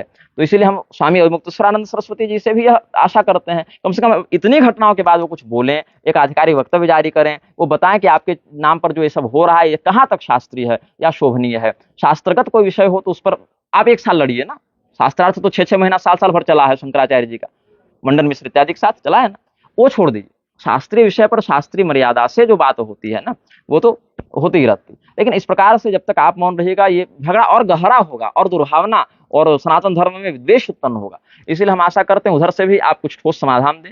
जहां तक हमारी बात है, हमारा संबंध है, हमारे परिकरों का संबंध है, हमारे मीडिया प्रभारी का संबंध है, हमारे जो प्रति जो सद्भाव रखते हैं ऐसे लोगों का संबंध है, हमारे संज्ञान में हमने, हमारे परिकरों ने, हमारे सुहृदों ने न स्वामी गोविंदानंद सरस्वती के प्रति कोई गाली गलौज की है, न कोई मारपीट किया है, न कोई धमकीबाजी की है। हाँ, हमने इतना जरूर कहा था कि आप शास्त्रार्थ में हार जाइएगा तो आपका दंड हम रख लेंगे, ये हम कहे थे, क्योंकि ये सब परंपराएं शास्त्र में देखी गई है कि भैया आप दंड लेकर घूम रहे हैं, अपने गुरु को भी बदनाम कर रहे हैं, गुरु भाई पर भी गलत आरोप लगा रहे हैं, हमको फर्जी बता रहे हैं, अगर सिद्ध नहीं कर सके ऐसा तो फिर आपको इसका कुछ दंड मिला। ये तो शास्त्रीय परंपरा है, अपना दंड त्याग देना, उनका शिष्य बन जाना या फिर ये कर लेना, ये सब हो जाता है, ये तो शास्त्रीय बात है, इसमें कोई कानूनी पड़चड़ा नहीं है।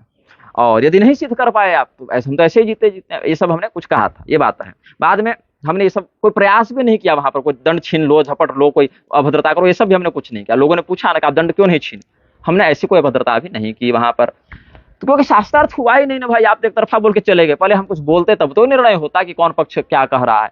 तो जनता ने पूछा कि उन्होंने जो आप पर आरोप लगाया आचार्य के, फर्जी आचार्य होने पर, तो आचार्य की हमने परिभाषा बता दी।